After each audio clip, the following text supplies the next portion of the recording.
Good evening. Welcome to tonight's ordinary meeting, our last one for 2018. So we thank the general public for coming along during the year. It's been an interesting year, and we hope we've, listened to the community and got a few things done in the process. I want to start the meeting by first acknowledging the land in which we're meeting tonight, and that's the Wadawurrung land, and pay my respects to the elders past and present. I have a short statement to read out just in relation to the broadcast of tonight's meeting, which is on the internet. So this meeting is being broadcast on the internet, and the recording of the meeting will be published on the Council's website. As a visitor in the public gallery, you may be filmed. By remaining in the public gallery, you consent to being filmed and for the recording of you to be made publicly available by the Council. A copy of the Council's live streaming and recording of Council meetings policy is available at the back of the room and on the Council's website. So please speak with one of our staff members. Ted's over here, if you have any questions about that. Are there any apologies to be noted this evening? I've got Councillor Kylie Grisbeck and Councillor Ron Nelson at this point in time. Any others to be noted? I'll also, at this point, go to requests for leave over the Christmas period. I have a couple here I'd like to, I'll do them on block to move in second. There's myself taking leave from, it's actually about the 10th of January to the 20th of January.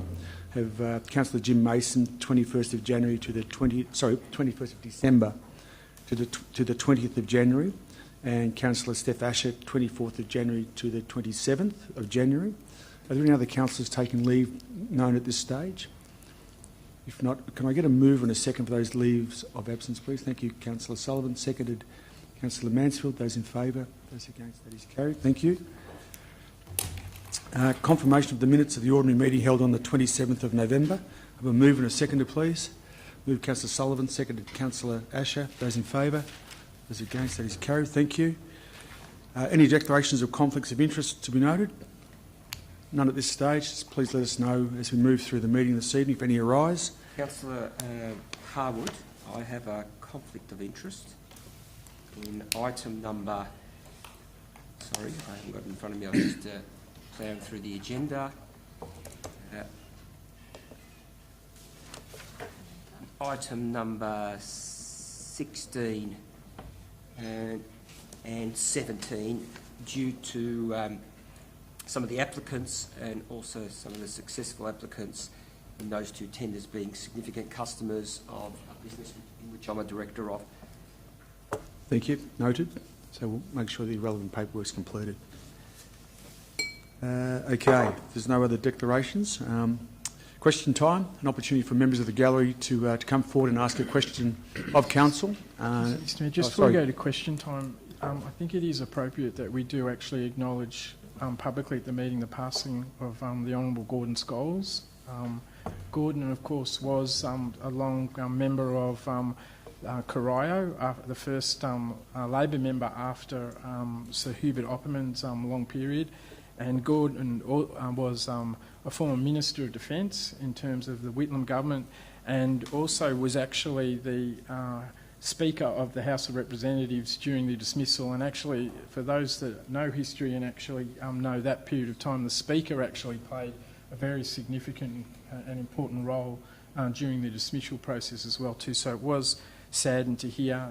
The city has respected that process with our flags flying at half-mast, but I think it is appropriate as the political leading organisation in Geelong that we do also acknowledge Gordon's passing today at the council meeting. Yeah. Thanks, Councillor Aiken. It was on the list of things to touch on, but thank you for raising that again. A very significant person in our community who had quite an impact over quite an extended period of time at local level and at the highest level of the federal government. So we do remember Gordon Scholes for his efforts and commitment to our community. Question time, an opportunity for members of the gallery to come forward, but I'll start with the submitted questions, of which there are 3.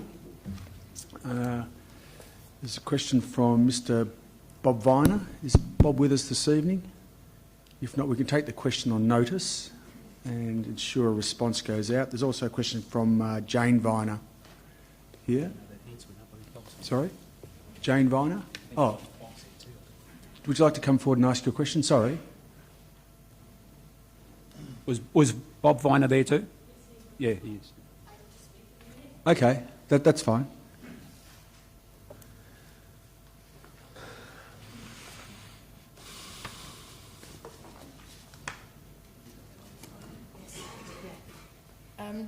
Bob's question was, well, it's for all our questions as well, why is it acceptable to build on farmland at Warm Ponds? Why is it? Acceptable to be building on the farmland? Well, we're always asking people to support farmers and such like. There can be many reasons. One, obviously, as population growth continues, we need to house people, but there is a process that is followed in relation to any rezoning of any land in any area, and if there is to be development on farming land in this particular instance, there has to be a specific process to go through before it's rezoned. So there's a consultation process through community, through government, through council. So land is just not rezoned overnight. There is, as I say, quite an extensive process to go through before any land is rezoned for a different use than what is currently zoned for. Okay, thank you. And how was the amount of traffic worked out that will be using that area if 300 houses go in there? How does that work? All right. For those in the audience who aren't aware, I think we're referring to the Hams Road, Grovedale area, Amendment C372, where there is an application for a potential development on that site.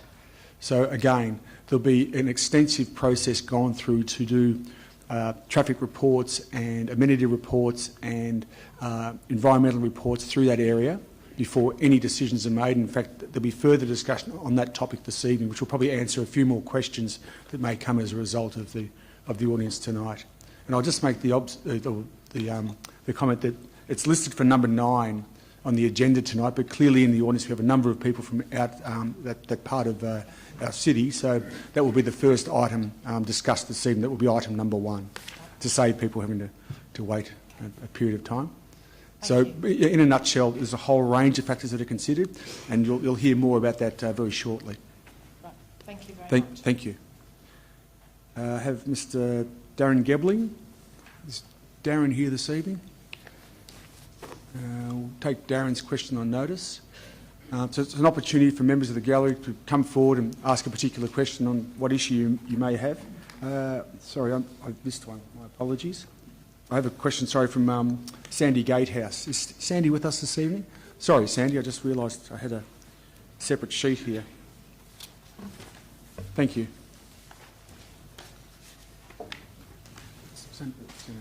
Thank you. I was told that you hadn't received it in time, so thank you for considering. It came through on the wire. Thank you. On behalf of the combined Bellerin Community Associations, which is a group of residents' associations from across the Bellerin, and we met on Saturday, and we'd just like to thank the CEO, Mr. Cutter, and our 3 Bellerin councillors for attending and listening to us. And I'd like to thank the 3 Bellerin councillors for all the energy and effort they've put in over the past year. It's been amazing. Hopefully this will be a year of action. We raised a number of issues on Saturday, and we noticed that you took lots of notes.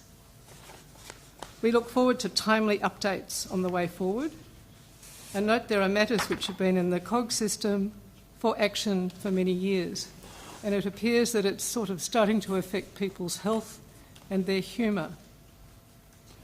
Every time our combined associations meet, there is discussion about these outstanding requests and projects that are either not responded to or fail to happen for whatever reason, despite previous advice that the projects were listed for action. It appears that residents all over the Bellerin are waiting for basic infrastructure and basic maintenance to take place. In particular, there were numerous examples of failure to respond to correspondence and provide usable and focused replies. And I'm not going to give examples of Bowen Heads, but I think we heard from other towns, and you have the notes on that. So, does Council have protocols for registering and responding to all correspondence, including emails? What time frame is considered acceptable before a response is given? If we have not received a response within this time frame, what is the escalation process? If the response refers to a future action by COG, how is this monitored by you so that it is actually followed up? How can we improve our communication mechanisms with you so that we actually get more timely and positive responses? Is it better for us to send all correspondence through the Contact Us email address, copy the CEO and the Bellerin councillors? So there's a list of things which, in an ideal world, would just be dealt with, and the holes in the road would be fixed, and the tennis court would be maintained, so that we can start to sit with you and talk collaboratively about how we can all work together for the Bellerin and our communities. In that note, we wish you a very happy Christmas. Please stay safe, and if you're in a hurry, don't drive through Bowen Heads. Well, it is summertime on the Bellerin, so it'll be busy everywhere, Sandy. But look, I'm going to respond to a couple of the questions. So, you've asked, does Council have protocols for registering and responding? All emails are acknowledged within 3 working days and registered into the city's corporate record-keeping system for action. So there is a record immediately created. The time frame acceptable before a response is given is within 10 working days, as per the Customer Service Charter. If you've not received a response within that time frame, you can register a complaint through Geelong Australia website, through our website, post or phone, where your complaint will be investigated and responded to within 14 days. So that is also part of the Charter. If the response refers to a future action by COG, how is it monitored? Well, it's called a request for services. A request for service will be raised and a service delivery will be monitored by the responsible officer. So again, it is recorded and it is actioned.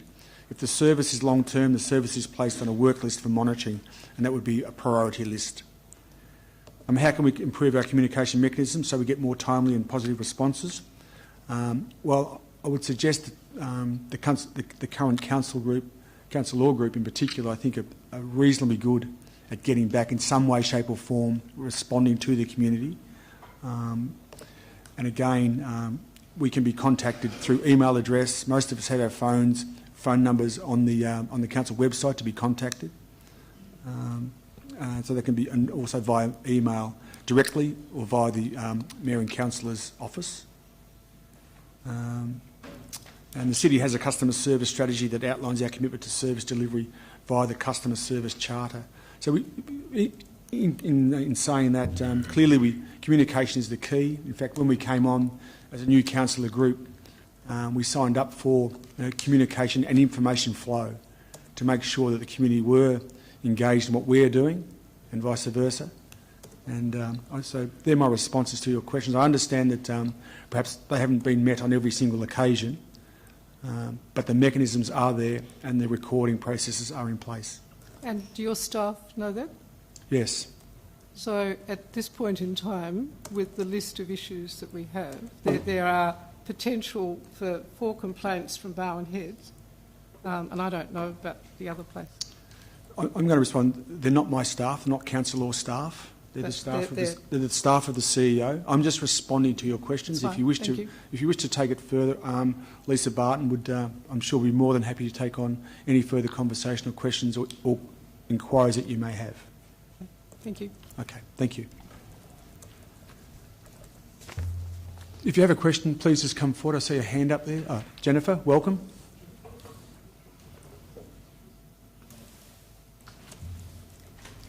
Good evening. Mr Mayor and councillors.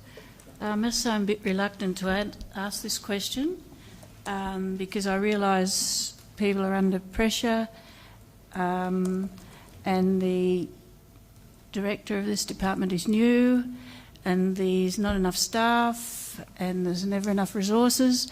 However, I think this is so important, I have to say it. It's to do with item 4, which may be now item 5, the Osborne Park Master Plan.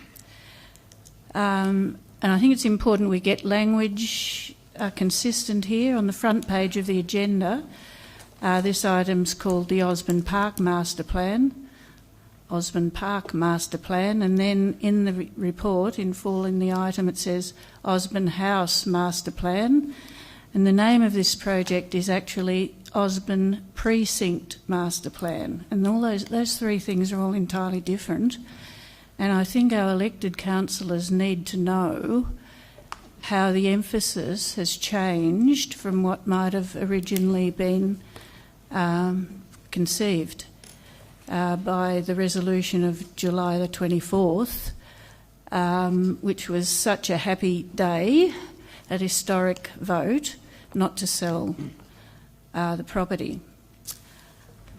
And in that resolution of the 24th of July, mention is only made of Osborne Park and Osborne House and the stables. The master plan originally intended in that July resolution was, I think, intended to advance the interests of Osborne Park in the 7 parts of the resolution. The people so closely involved with Osborne Park, and when I say Osborne Park I mean all the grounds and the house and the stables, including the polo ground. The people so closely involved over so long were delighted. And now, just a few months later, they're not so happy. The master plan that's now underway is evolving in quite a different plan to what was intended in that July resolution.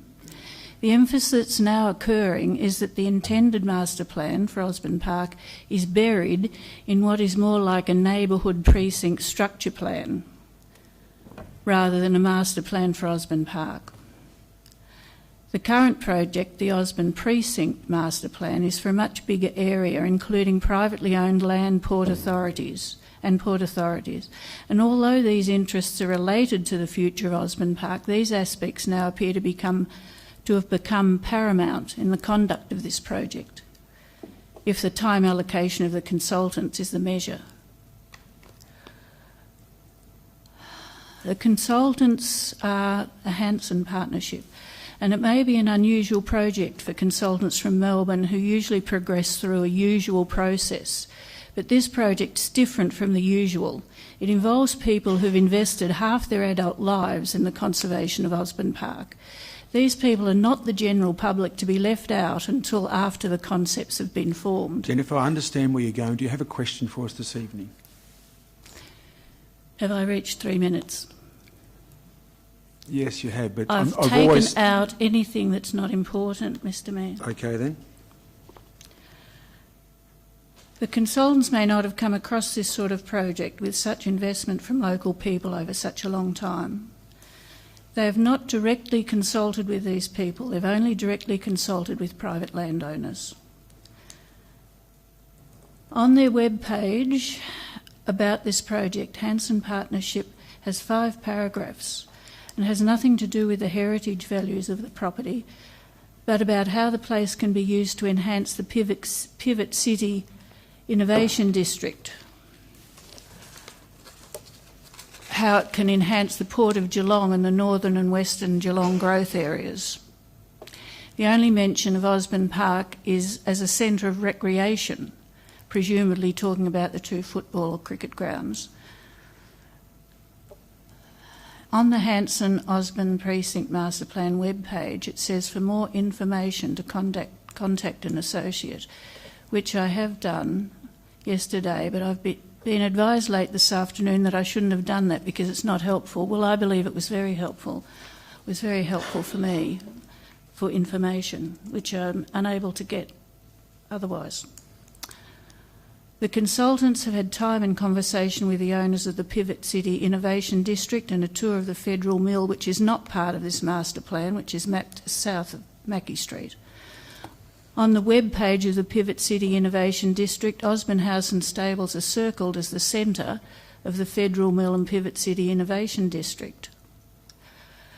The whole of Osborne Park is labelled as Pivot Innovation District Community Parks and Recreation. This is what I'm saying about the emphasis of the current plan. Being fairly generous this evening, Jennifer, I really would appreciate if you could come to the question part. I'm advised late this afternoon that a heritage consultant will be appointed at some stage. What concerns the National Trust is that the involvement of community groups has been sidelined. Rightly or wrongly, that is the feeling. According to the projected timeline, the consultants have made 2 site visits in October and November, and they've met people from other subgroups of the whole reference group. They've not met anyone from the community groups. Another consultant by Linda Jones, a consultancy, has been internally with council departments, and we've been told that was very good. Still no contact with community groups.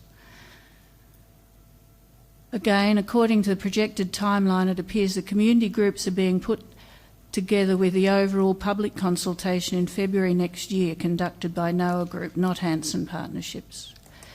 This is a question, sorry, but it has to be said because it's so important.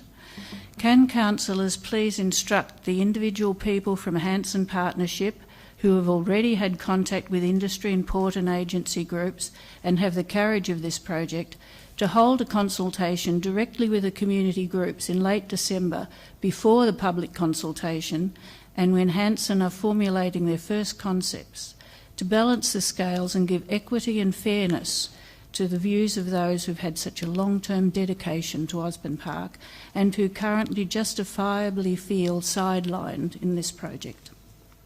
Thank you. I'll go to Lisa Barton Michael Dugina, to answer. Thank you for the question, Jennifer. We will be holding the public consultations in January and February, and all of the community stakeholder groups have been identified to participate in that period of the project plan, and would suggest that that's the most appropriate timing to conduct that activity. There has been work done to date by the consultants in absorbing the vast majority of documentation that they've needed to digest in order to prepare information for those consultations, and there's no yet any predetermined outcome, and you'll certainly get your opportunity for each one of those groups to have that consultation. We believe that's too late and unfair, and it should be earlier. We haven't heard anything since October the 19th. Thank you. Thank you. Other questions this evening? Thank you, sir.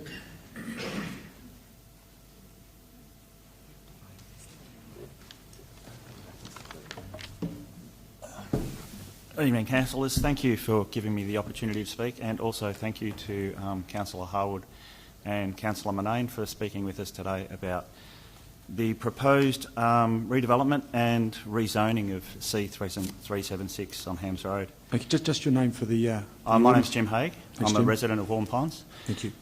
I'm sure you're going to hear from a few other people from our community tonight, so I'll keep this pretty brief. We've had only 1 week to review the master plan, which was presented to us by the developers. I think it was last Tuesday night.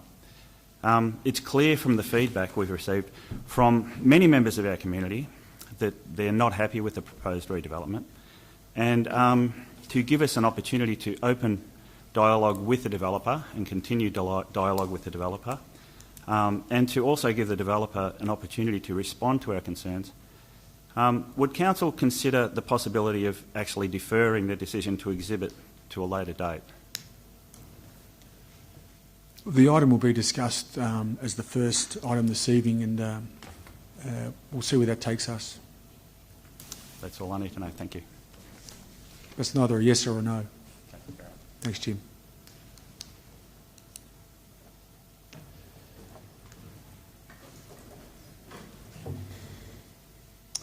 Good evening, Mayor and councillors, GMs and other officers of the council and residents, ratepayers, etc. My name's Lucas McVie. I live in Warm Ponds. I'm here for 372 as well. Just as a show of hands, just some of the residents who are affected by this who have come along this evening. So we've got a fair little bit of a number in the galley, and based on a week's notification, I guess that shows you where we're at.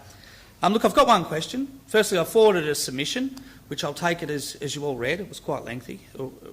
I hope you read it, because 90% of it I tapped out my iPhone, which is quite an achievement. So, I'd like to ask the Council that based on some dated and incorrect traffic data, shortcomings with contaminated land assessments, flood concerns, no significant change from a previous proposed amendment which was rejected, major increase of traffic movements on Gazapur Road and the significant risk that comes with that in somewhere that's already struggling with the existing traffic, a process which to this date's been void of any community and stakeholder engagement, that you reject the application to proceed to exhibition tonight, which I'm aware that is a possibility that you can do. Thank you. Thank you, Lucas. Appreciate the questions and the comments. Anyone else like to come forward at this point in time? Yes, thank you. Good evening. Lex Chalmers.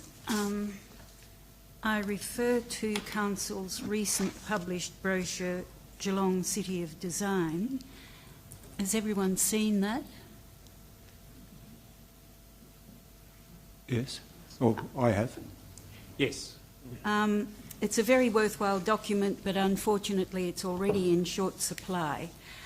Promotion of the UNESCO award to Geelong as Australia's City of Design 2018 has been very low-key. The brochure could have been supported with a launch function to gain local interest. Would Council consider reprinting it in sufficient quantities to have it available in Council offices, in all local visitor information centres and in all major visitor information centres in capital cities and at airports to attract the visiting public? It's on the Council website, but that's sort of hidden in plain view. The brochure, if it's reprinted with a bit extra in it, could promote the planned National Gallery of Victoria extension of Melbourne Design Week to Geelong in March 2019. Many organisations, including the National Trust, have put up their hands to host design-related events. And secondly, is Council planning to increase the UNESCO City of Design budget for 2019-20, for example, to include better publicity for the award and possibly to prepare a business case for a design centre, preferably in the former post office? I understand that a business case would be required for any approach to the government through Regional Development Victoria for funding towards a design centre. Thank you for your comments and questions this evening, Lex. Obviously, the fact that Geelong is a UNESCO designated City of Design is a huge coup for the region, and I concur. I don't think we have been vocal enough or forward enough in letting everyone know, although the Geelong Advertiser did give it a fair run when we travelled overseas to the AGM. So there was some quite strong coverage there. But nonetheless, I think your point's valid, and there has been strong discussion in recent times with our Economic Development Unit about those very points, about letting the community know in a much stronger format about what it means and what benefits we can derive as being the only city in Australia with the designation as a City of Design for the UNESCO. Also the only regional city. Correct. It is a very important point of difference compared with every other regional city in Australia. Agreed. Thank you. Thank you.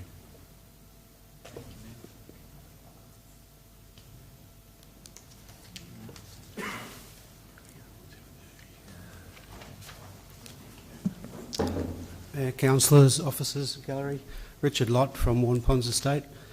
I've been a resident of Warren Ponds for 11 years today, and like many of the gallery today, we bought our property at Warren Ponds because of the larger lot size, the rural feel. We don't have footpaths to walk on. I walk past the C372 proposed subdivision every day with my dog, and have done for 11 years, and most of the people behind me have seen me, and Black Harry, the 11-year-old Labrador do that.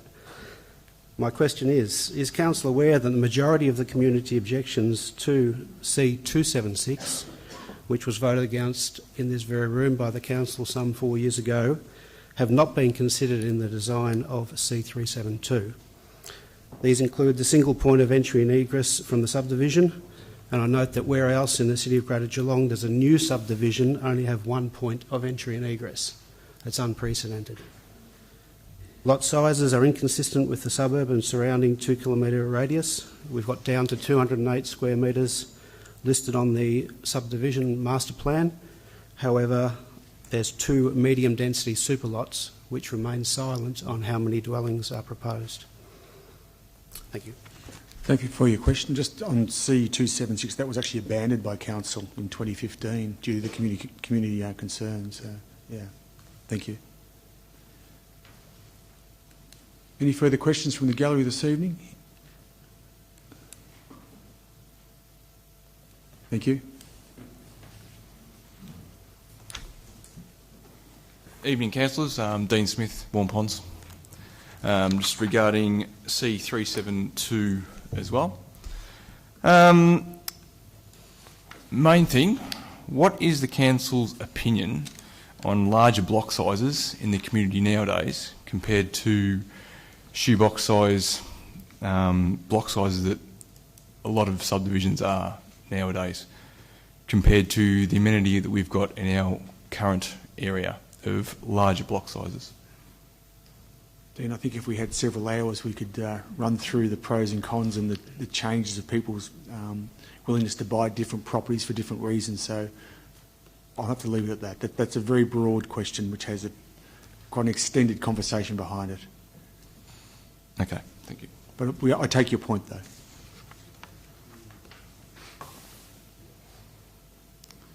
If there's no... Oh, sorry. Yes, sir. Thank you. Good evening, councillors. Barry Mulholland. I'm a resident in Hams Road. I live two doors from the end of Hams Road. Just on sound barriers, I know that the developer would have no doubt done sound monitoring, but because I live 2 doors from the current sound wall, which runs out at the tunnel at where the bike path goes through, I know that the amount of noise that comes from the access up Anglesey Road, and also most of our noise comes straight across from Barnett Road with trucks going up from the lights up over the railway crossing, and there's quite a few bumps and bangs there, and then accelerating away from the roundabout. That was one concern. The people who are going to live in this development are not having access to input now. They'll have to live with what they've got later. So I'm here just saying that there is an issue there, and regardless of what any sound monitoring would have done, and I, like the previous guy with the dog, walked the dog around and over the railway line and around that whole part there. Also, that's just one question, whether that's been considered, because it is an issue. And the other one is sound walls along the railway line, which are directly behind that house, the houses that are going to be built there. The other thing is whether or not we've always trying to get bicycle paths separated from traffic, and there is a bicycle path on that on this plan, but it runs away from out of the houses out towards Hams Road, then runs back in the creek allotment and back towards the railway line, and then you've got to deviate back up Gazapur Road and then into up to the railway station if you go to the railway station. There doesn't. I'd like to see a railway along the railway line a bicycle path that gives access to public transport for all people who are not using cars, and encourage the use of that.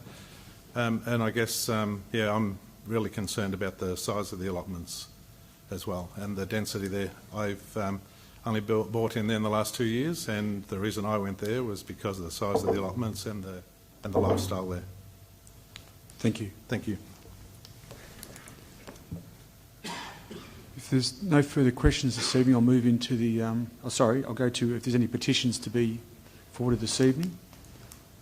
If not, we'll move into to section B, to the reports, and as stated, we'll move item 9 up to item 1, which is the amendment C372 and 372 and permit applications, Hams Road, Warren Ponds, resolution to exhibit. Moved Councillor Murnane, and I'll be seconding this particular agenda item this evening. Councillor Murnane. Thank you, Mr. Mayor. This recommendation is put to us to support the preparation and exhibition of Amendment C372 to the Greater City of Geelong's planning scheme. Look, after much internal discussion, we've decided to support this recommendation to proceed to exhibition. In doing so, we understand that it is very disappointing that the application appears to have had minimal public consultation before tonight. And given the history of this proposed development, we would have thought that community consultation would have been at the heart, front and centre of this new proposal now coming to us by these developers, given the history of its unsuccessful appeal some time ago. Tonight, councillors are unable to express their personal views regarding some of the aspects of the proposal that have been presented by tonight, because they will not want to disqualify themselves from voting on the zoning and planning application on this matter at some time in the future. Having said that, we believe that by moving this proposal forward into the community arena through the exhibition process, it will give the local community both the time and the opportunity to express their views, and in whatever format bring them to us at some time in the future. We can assure all those present tonight that we're hearing your concerns, that we will ensure that all of your concerns are taken into consideration when this matter comes before us in the future for a decision. But for tonight, we've decided to proceed to the exhibition to start that community consultation. Thank you, Mr. Mayor. Thank you, Councillor Murnane. Again, I just want to re-emphasise that this is the opportunity for the community to come forward and present, as we're seeing this evening. This is exactly what we expected to see on such a particular topic that undoubtedly would potentially have a huge impact on the region. As Councillor Murnane has alluded to, councillors must keep an open mind and do keep an open mind to all applications that come before us and consider all the weight of applicants and objectors. That is our role, and we are bound by that.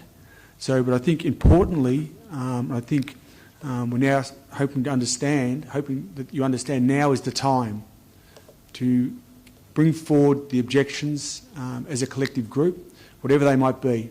We've heard a couple articulated tonight by Mr McVeigh, and I think that's important that this communication is now taking place.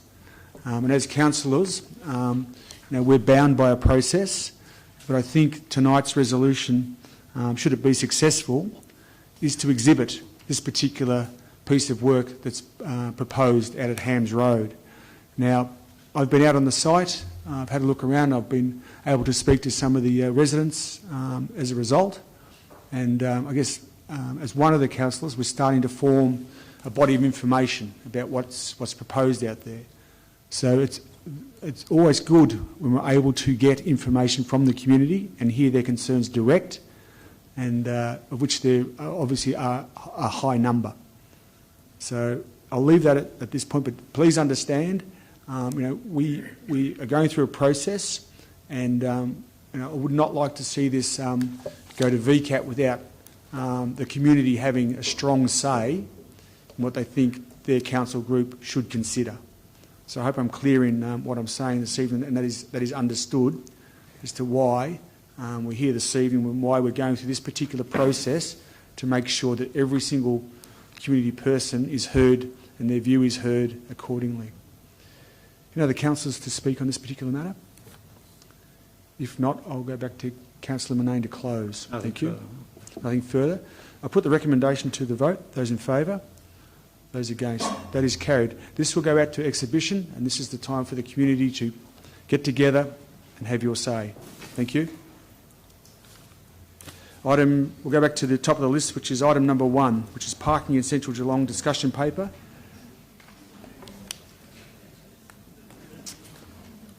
I'll just wait for the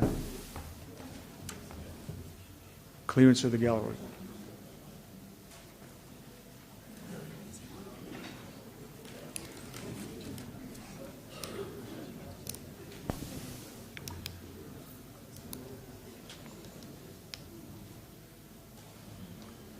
Did you say something? I thought you were community. Okay. No. Got to play the straight bat.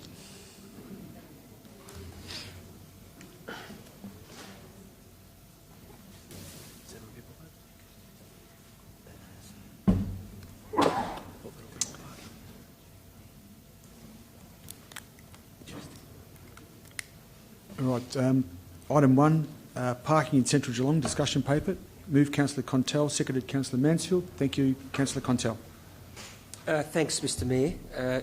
Tonight's report for parking in Central Geelong seeks Council's endorsement to release parking in Central Geelong discussion paper. And I must emphasise that it is couched as a discussion paper.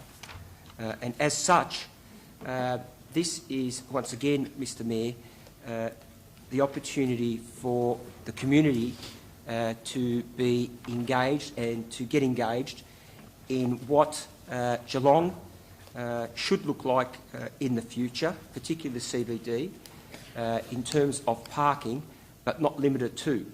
It also takes into consideration other initiatives that are currently being reviewed, whether it be connections in and through the CBD.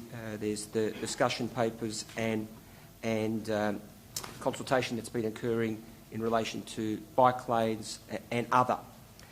And so, whilst we're heading into the festive season, there's been considerable consideration and discussion about the release of this discussion paper today.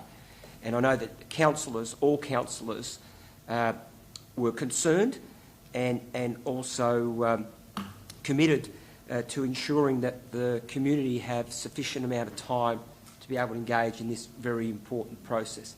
As such, we've agreed for the paper to come out and be adopted tonight if it does so, and for the consultation period to run from the 20th December through to the 29th of March, which will give it 100 days, a 100-day period, which is quite unique, as you're aware, given previous consultation periods that we've had come out of this chamber.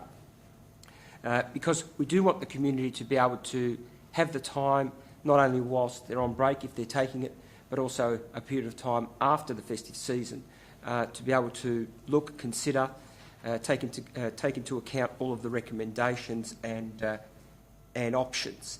So whilst I'm moving this report tonight, and whilst I'm very open-minded about where we head in the future with this, I wouldn't suggest that I sit here today and advocate for every option and recommendation that's in there, and nor would I say that I agree with much of what's in the report. But I will be guided by the community, and I'm really looking forward to the community getting actively involved in this. It's all good and well for us to express our views on social media and other forums, but this is the official opportunity for community to be able to feed back their suggestions, their recommendations, their dislikes, their objections, and their ideas. And the communication and engagement strategy is developed to guide and inform the communication process, and there'll be a number of ways in which the community will be able to do that, whether it be through surveys, there'll be one-on-ones, there'll be forums, there'll be in-writing ability for the community to be able to look at what's being recommended in this 30-odd page report and what they feel about that. I must stress that there has been no decision made whatsoever on what initiatives the council will take up or won't take up. And if I'm mistaken on that, please someone speak up tonight and tell me that I'm wrong. Because I'm heading into this with an open mind, but with the clear understanding that we as a council have made no decisions on any of the content that's in here. Some of it will be perhaps controversial, some of it will be emotional, but it does stimulate discussion. Many have said that there's some foregone conclusions with a report such as this, and I guess what I'm stating is, as far as I'm aware, there's been no decisions made. There would be a vast majority of people in Geelong that may have paid attention to the most recent council election campaign that know that I campaigned openly for free parking. So obviously I will be in contradiction to some of the recommendations that are in this report. Having said that, I'll continue to have an open mind, but I'm very, very concerned for any initiative that indicates or initiates the idea that removing more on-street car parking is good for the public and our CBD, and that not charging for parking deteriorates from people coming into the city. I know there's comments made in the report that we need to start to look at introducing restrictions to parking because if we have parking too available, if the parking is too cheap, then what that will do is encourage people to drive into the CBD. And I guess my view on that is bring it on, because I would have thought that that's exactly what we would want, is people coming into our CBD. I know there'll be different thoughts on this matter. However, I am welcoming the discussion paper as it's framed, and I ask all and everyone to please have your say on this topic, and even if you're not interested, but you know of others that may be interested in shaping the way that the CBD looks in the future, because this has a bigger impact than just parking your car. If you have a view on whether council, or you feel council should be involved in off-street parking or not, please state your views on that as well. Many have said that should be an opportunity for private enterprise and commercial enterprise rather than council. I'm not one to sit here tonight and dictate one way or another, but again, I'm just trying to add to the conversation and to stimulate some debate and engagement in the process. I don't know if I can make it any clearer than this is our opportunity now to shape what we may look like in the future. Here are a range of options, some 17 of them, considerations as we couch them in this report, and we'd like to see and hear many more from the community that are actually at the coalface and actually use the CBD day in, day out to either transact, visit or socialising. I'll leave it at that and let others speak to the remainder of it. Thank you, Councillor Contell. Councillor Mansfield. Thank you, Mr Mayor.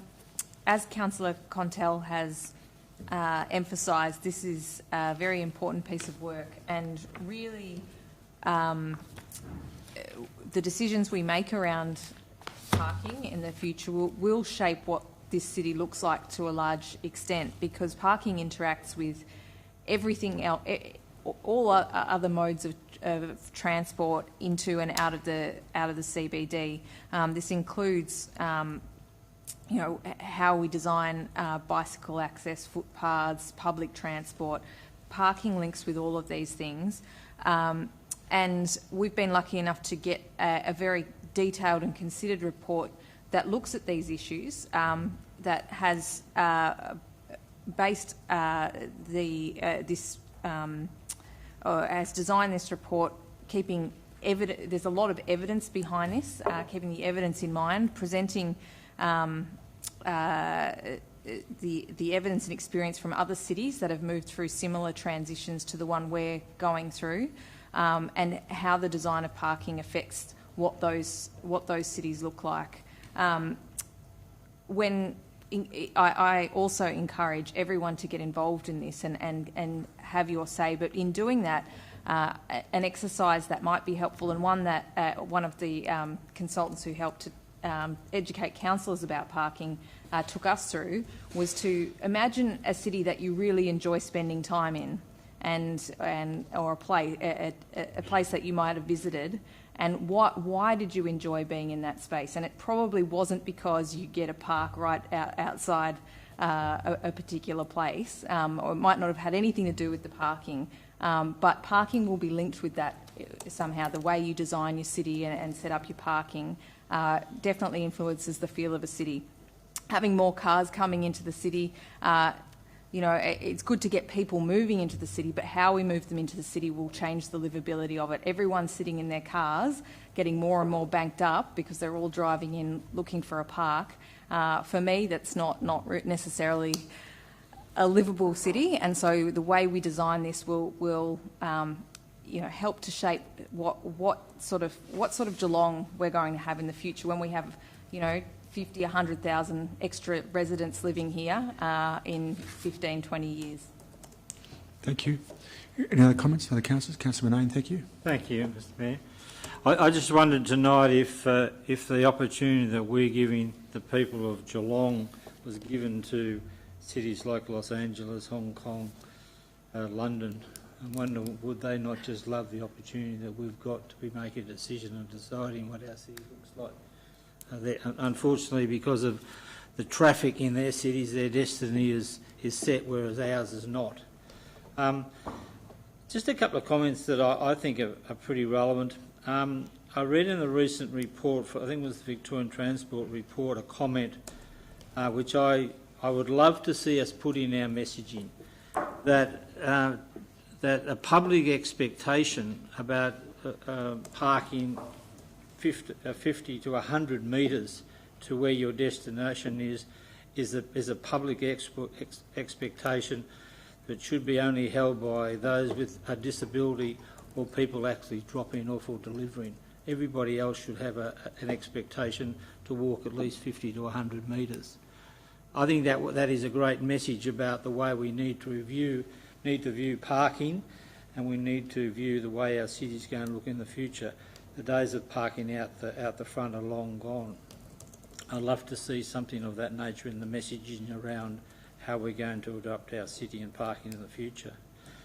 It also amazes me that when we're looking for a solution for Geelong parking, we look in the city, and it just amazes me that if the solution to parking in the city, by the very nature of that, we have a problem. We have a traffic congestion problem if the solution is actually in the Geelong CBD. And it seems to me that if we're going to provide a solution to CBD congestion and parking, we should look outside of the CBD for that solution and not put up with the traffic congestion. We had that recent transport report that we had a few weeks ago. I must admit I was a bit underwhelmed by the report. And considering that one of the objectives that we have is that 50% of all journeys that we make are to be made by public transport, that report, where was the Geelong Metro Rail?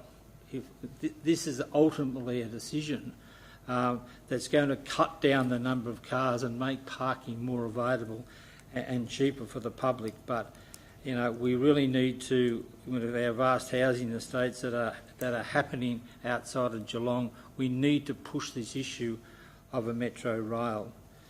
And also in the report, it's fairly obvious from a south-north perspective, Shannon Avenue, Latrobe Terrace makes sense in terms of movement, but we didn't hear the same equivalent from an east-west, and I think that's another issue that we need to look at in how we're going to form the future city that we want to live in. Obviously, continuing all our efforts around the alternative forms of transport, whether they to cars, whether they be bikes or public transport, we need to be strong against the no-sayers who don't want to embrace the change. We need to be strong advocates to make sure that we here in council and other people who are looking at this in a perspective of the future have the courage to come out and say, well, we need to look past today, and we need to look past self-interest. We need to look to the better of the city, and parking is going to make a very major contribution in the livability of our city, and we need to come to grips with the fact that a lot of people living in the city probably won't have cars, and so there will be a different population to what we necessarily have today. Just a couple of comments, Mr Mayor. Thanks, Councillor Manane. Any others to make comment? Councillor Aiken, thank you. Thank you very much, Mr Mayor. Look, Councillor Contel's spoken very well about this report. It really is about us in the community now to give us some feedback about this particular issue, and that is very paramount and important. What concerns me is that it does seem to be just looking at car parking in isolation to other issues, and what we do know is, and has been touched on by some of the other councillors in their speech as well too, is that look, 92% of all traffic movement into the CBD is by car. So we have to have an alternative. The alternative isn't just getting rid of car parks, changing car parks or making them free. It's actually how are we going to reduce that number, and what is the alternative? And what unfortunately I don't think the report emphasises enough is the reality is that public transport, which currently is only 3% of those total movements, is actually more important than a car parking strategy. And but what the report is trying to say to us is that we have to create market failure first in cars to encourage the investment in public transport in Geelong. And I think that's a defeatist attitude. And I actually hope the community doesn't accept that in this particular report. And what they do is that they come back to us and they say, we're happy to not drive our car into the centre of the city if there are alternatives that make the trip just as amenable as what they are if I come into the city with a car. And until we actually get to that point, we can have as many car parking strategies as we like. The fundamental difference between the CBD of Geelong and the CBD of Melbourne is that issue of access to public transport. In the CBD of Melbourne, over 80% of the traffic movement is via public transport.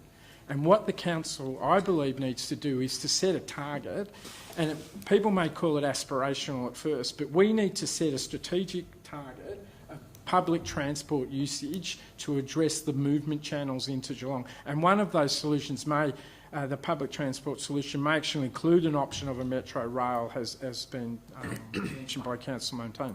But it's actually a collection of all the mass transport options that are available, and we need to be discussing that. And I don't think this report enables that to actually occur, but I hope the community tells us that this is what we actually have to do. To get to the City of Melbourne model, we need to have 80% of our transport movements via a mass public transport system in Geelong. And until we do that, it is academic what we are doing about car parking strategies. And I hope that the community tells us in this feedback process that that's what should be occurring.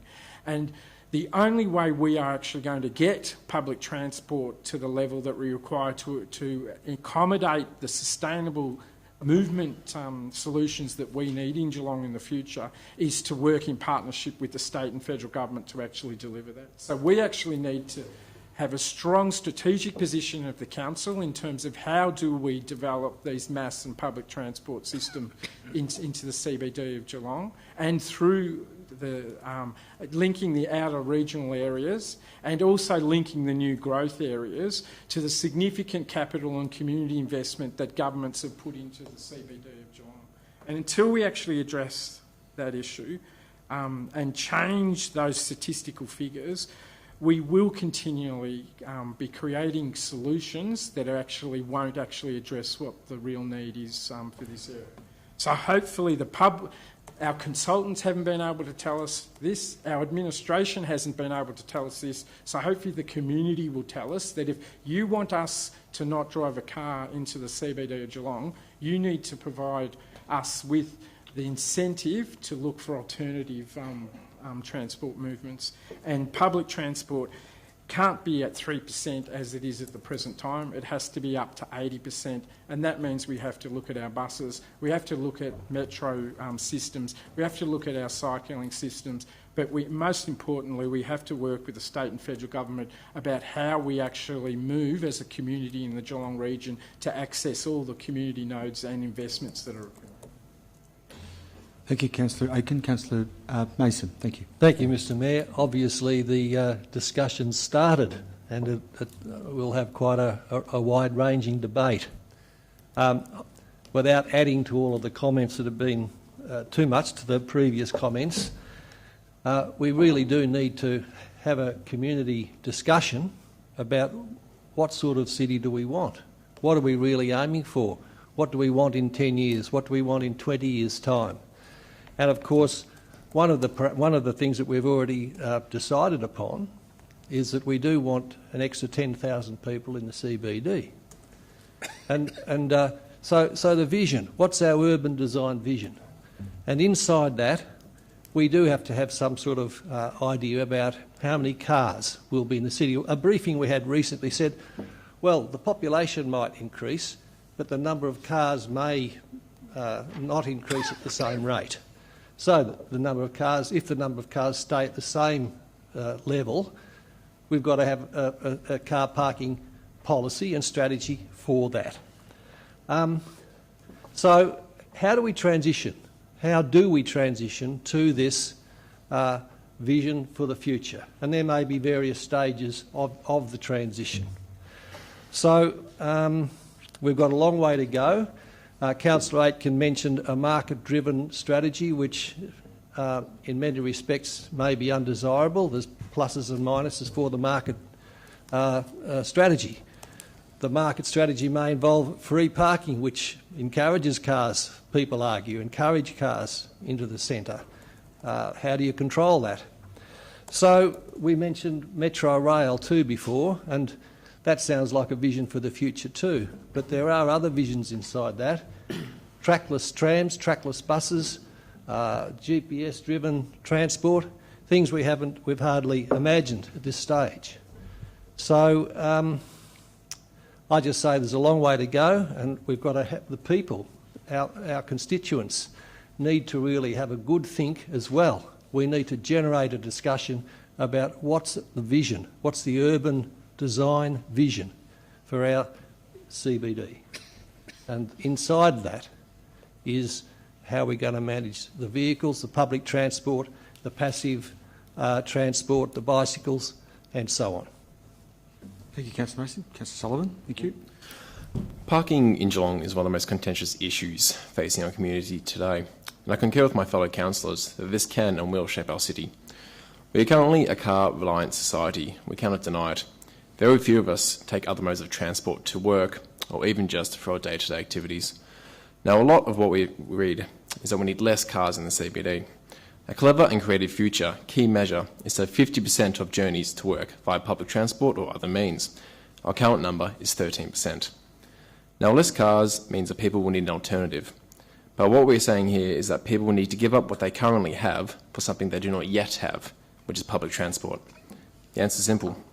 Our people need the option to make this transition, not to be choked into it. Like our renewable energy is the future of energy, public transport is the future of transport. However, this still needs to be in conjunction with cars and parking. We're no longer a rural town. What we're becoming is a metropolitan city, and we need to act so. So I look forward to the results of this community consultation. Thank you, Councillor Sullivan. Any other comments to be made from Councillor Murray? Yep. Yeah, thank you. I wasn't going to comment, but just in relation to everyone's comments tonight, it really does highlight, just within a councillor group, the discussion has started and has started very well in this chamber tonight. And the clock is now ticking 100 days down, and we really must spread this message out to every corner of this great city of ours, for many, many people and groups to be involved in this and have their say. It's what the future of Geelong, what they want for the future of Geelong, and to stimulate, conversations like we're having in the chamber tonight. So this is a great conversation we're having, and in 100 days, I could imagine how many comments we have come back to us. So we really await that, and it's, as I say, it's a discussion paper tonight, and 100 days. So bring it on. Thank you. I'll go back to Councillor Contel to close. Sorry. Thanks, Mr. Mayor. And thank you to my fellow councillors for your input. All of it was very relevant. I must admit, I think that Councillor Sullivan's comments were very appropriate in that what we're asking on many occasions, not only with the parking but with transport in general, is for the community to give up what they have today for what they yet don't have. And that's the whole challenge here. And that's why wording such as parking restrictions, transport restrictions, road restrictions, which we've clearly got in Mallock Street here, where we've built in a restriction. It's all good and well for the long-term vision, but if we don't give our community an alternative, then what it becomes is a quagmire, and it gridlocks the CBD. And so whilst we may have this long-term vision, we forget about what's in between. So anyway, I think it's a very good conversation to have. What we need to do as councillors and as a council is make sure that as many community members out there know about this opportunity, because just because we know about it and we've rabbited on about it for the last 10 minutes doesn't mean the community will know about it as they head into Christmas. So we really need to make sure that we get it out there. Thank you. Well, I'll put the recommendation to continue the discussion for another 100 days. Those in favour?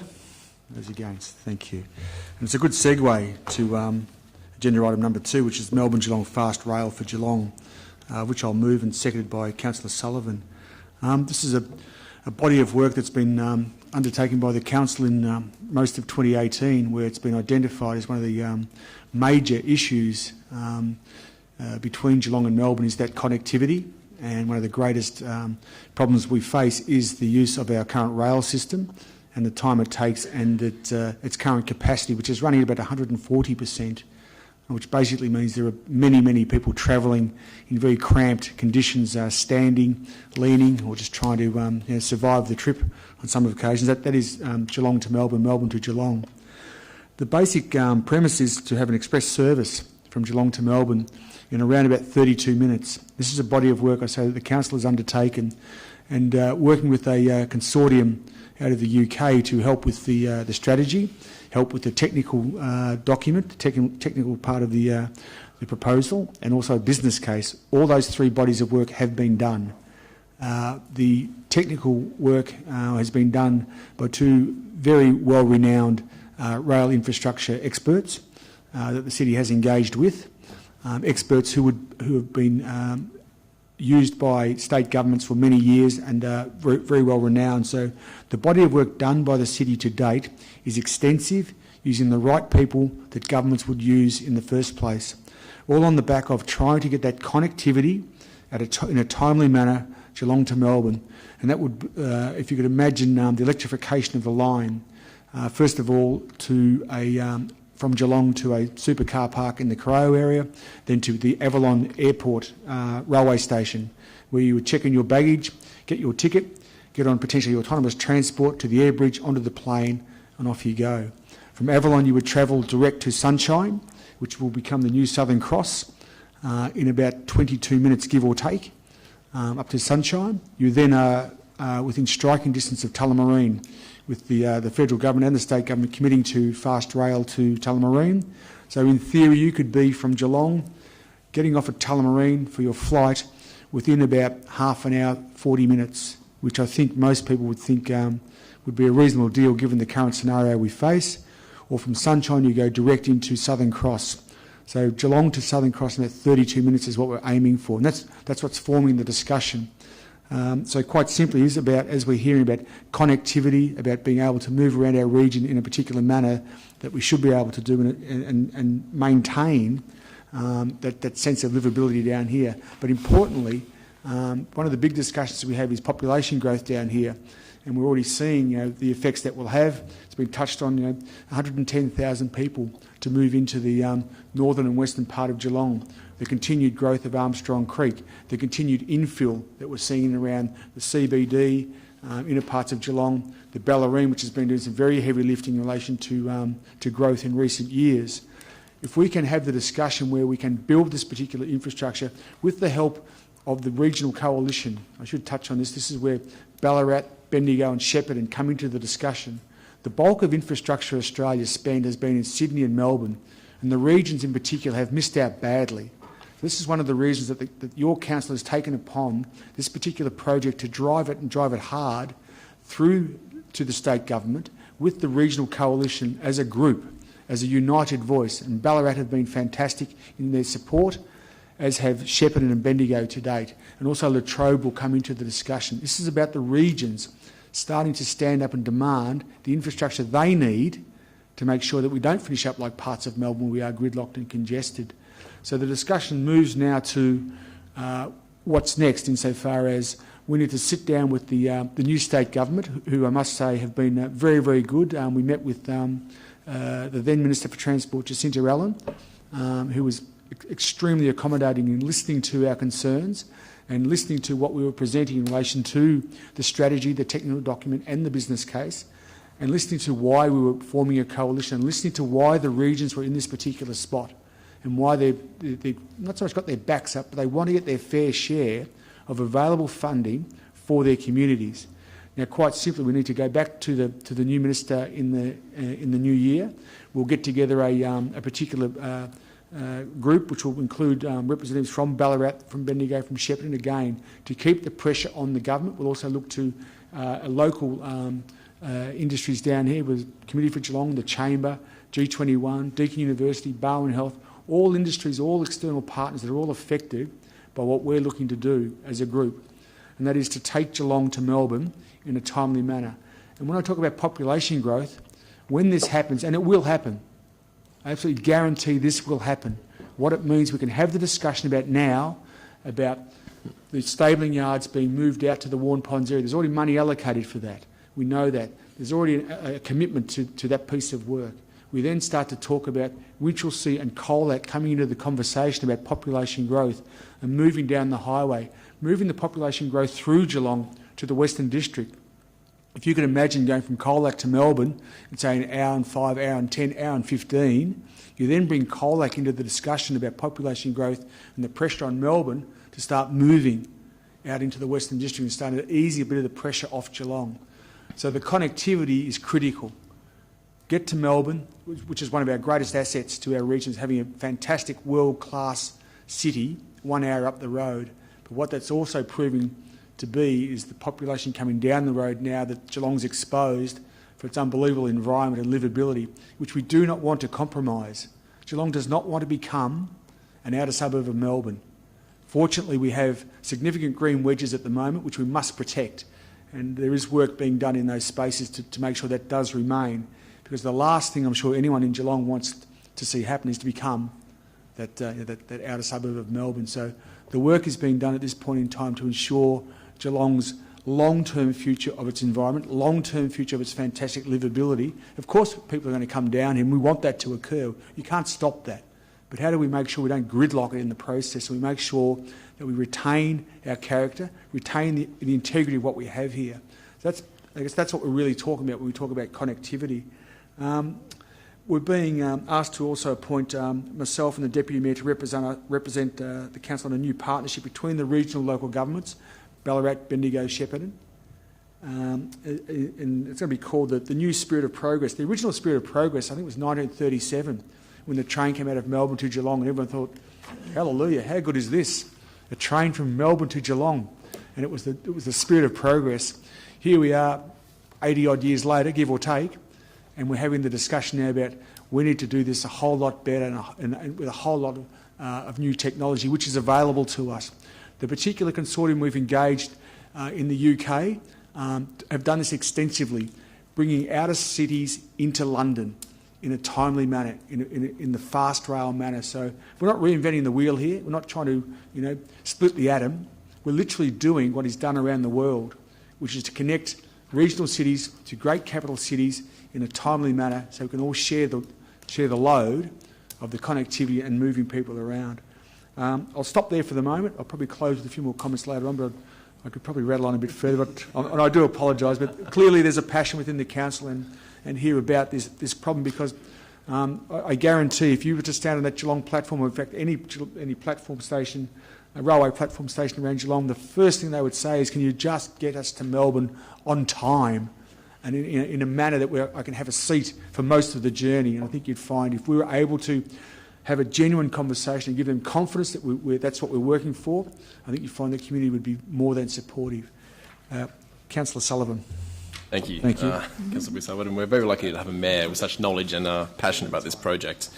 Now, we've all travelled to Melbourne. We've all suffered at late trains delayed and trains cancelled. There are reports that say that the travel time between Geelong and Melbourne has not increased over 100 years, and there are reports that say it's even increased over 100 years. This agenda item outlines the proactive steps that the Greater Geelong Council is taking to ensure a fast rail service between Geelong and Melbourne is delivered by the state government, and how we're taking a central role in the project. As part of this, we're releasing a report commissioned by the city, which shows that aside from the major benefits for commuters, a 32-minute journey, it can also produce major socio-economic benefits by creating jobs for residents in Geelong's northern suburbs and lead to a rise in property values. Also with added bonus of an additional dedicated station at Avalon for Avalon International.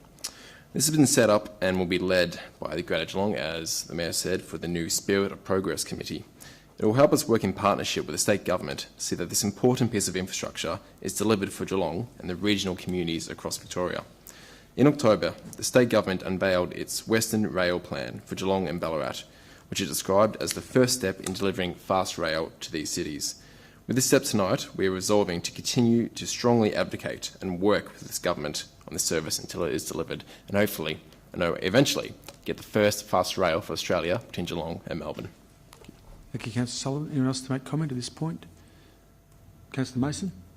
Thank you, Mr Mayor. You took the words out of my mouth before. I was going to say something. In fact, it was 60 or 70 years ago that there was great connectivity between Melbourne and Sydney, and that was a spirit of progress as well. So I think that it's a very apt name, and it brings into us some of our heritage values, and we were thinking then of good, fast transport, and here we go again. Yep. Thank you, Councillor Mason. If there's no... Councillor Aiken, yep. Thank you. Look, I'm going to support the recommendation because ultimately it's about advocacy, but I do have... I'm uncomfortable with some of the notions in the strategy. I'm not convinced yet that speed is more important than reliability in a train system, and certainly when you talk to people who currently use the commuter system between Geelong and Melbourne now, speed seems to be less of an importance to them as opposed to reliability. And most people I actually know who are commuters are planned people, and if they know that a train's 50 minutes or an hour or 30 minutes, that's good. But what's more important is that the reliability of the service actually meets those time frames. So the overall notion that speed is more important than reliability is something that I think I need to get more evidence and information presented to us. The next one is that the notion that Lara and that particular community is not on this proposed rail network does give me concern because of the significant commuter traffic that actually uses the Lara station now, and also the growth areas that actually are occurring as well too. So the notion of a train that just runs from Geelong to Sunshine is an express train and doesn't have any stops might be good for those people that live in the CBD of Geelong or drive their cars to the big car park and use the train station, but it's not going to benefit the 15,000 people that currently live in Lara and the growth areas that we've actually designated in those site locations as well too. And then the notion of the 2 and 3 other train systems in the report doesn't address my uncomfortableness about that. How does Lara actually get to the super sites? Well, in fact, you know, like the notion is they drive their cars to those new super site locations, and we're actually trying to reduce car movements within the CBD area. And the final one, which is probably the strongest one that I'm uncomfortable with, is the notion that ratepayers, a levy process should be actually used to actually fund this business case for the fast rail. And the notion that the only way that this project will get off the ground and work will be through a levy, I certainly don't support. I actually think the advocacy role of the group should be reminding the state government and the federal governments that in partnership with local government, infrastructure costs should be shared across the 3 tiers of government. And the notion that when you have legislated and regulated rate capping like we do in Geelong and Victoria, to then suggest that there'll be an opportunity for a levy system to be able to pay for the fast rail system, I cannot see how that's actually going to occur. And I don't want Pete and Bruce to be putting their efforts into some components of this particular strategy that I don't believe will be successful.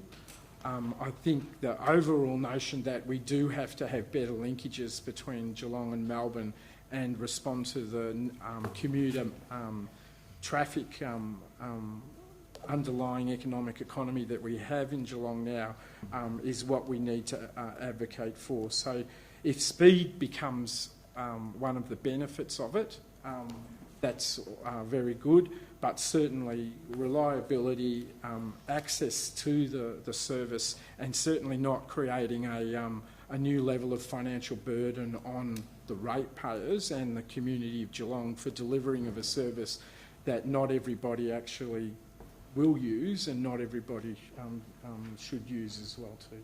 But overall, yeah, go for it and be advocates. Yeah. Okay, thank you. Any other comments before I close? Yep. Oh, Councillor Murray, yep. There's no doubt that the need for a fast rail service has never been stronger. We saw that in the recent state election, where both sides of government committed in some support to the fast rail. The Geelong City Council commissioned the report. Here it is, on the economic planning and financial merits of the regional fast rail service between Melbourne and Geelong earlier this year. And it's anticipated, as this project continues to move forward, there will be significant engagement with the community around the model and service that our community is seeking for that fast rail. And what should really be celebrated about this is the fact that this is Geelong City Council initiated. The city needs to be a local voice to ensure that the Victorian Government understands the local issues. The city can work in partnership with the Victorian Government on the delivery of this key piece of infrastructure. It should be also highlighted as well that Geelong City Council is actually leading the way for regional Victoria for this fast rail.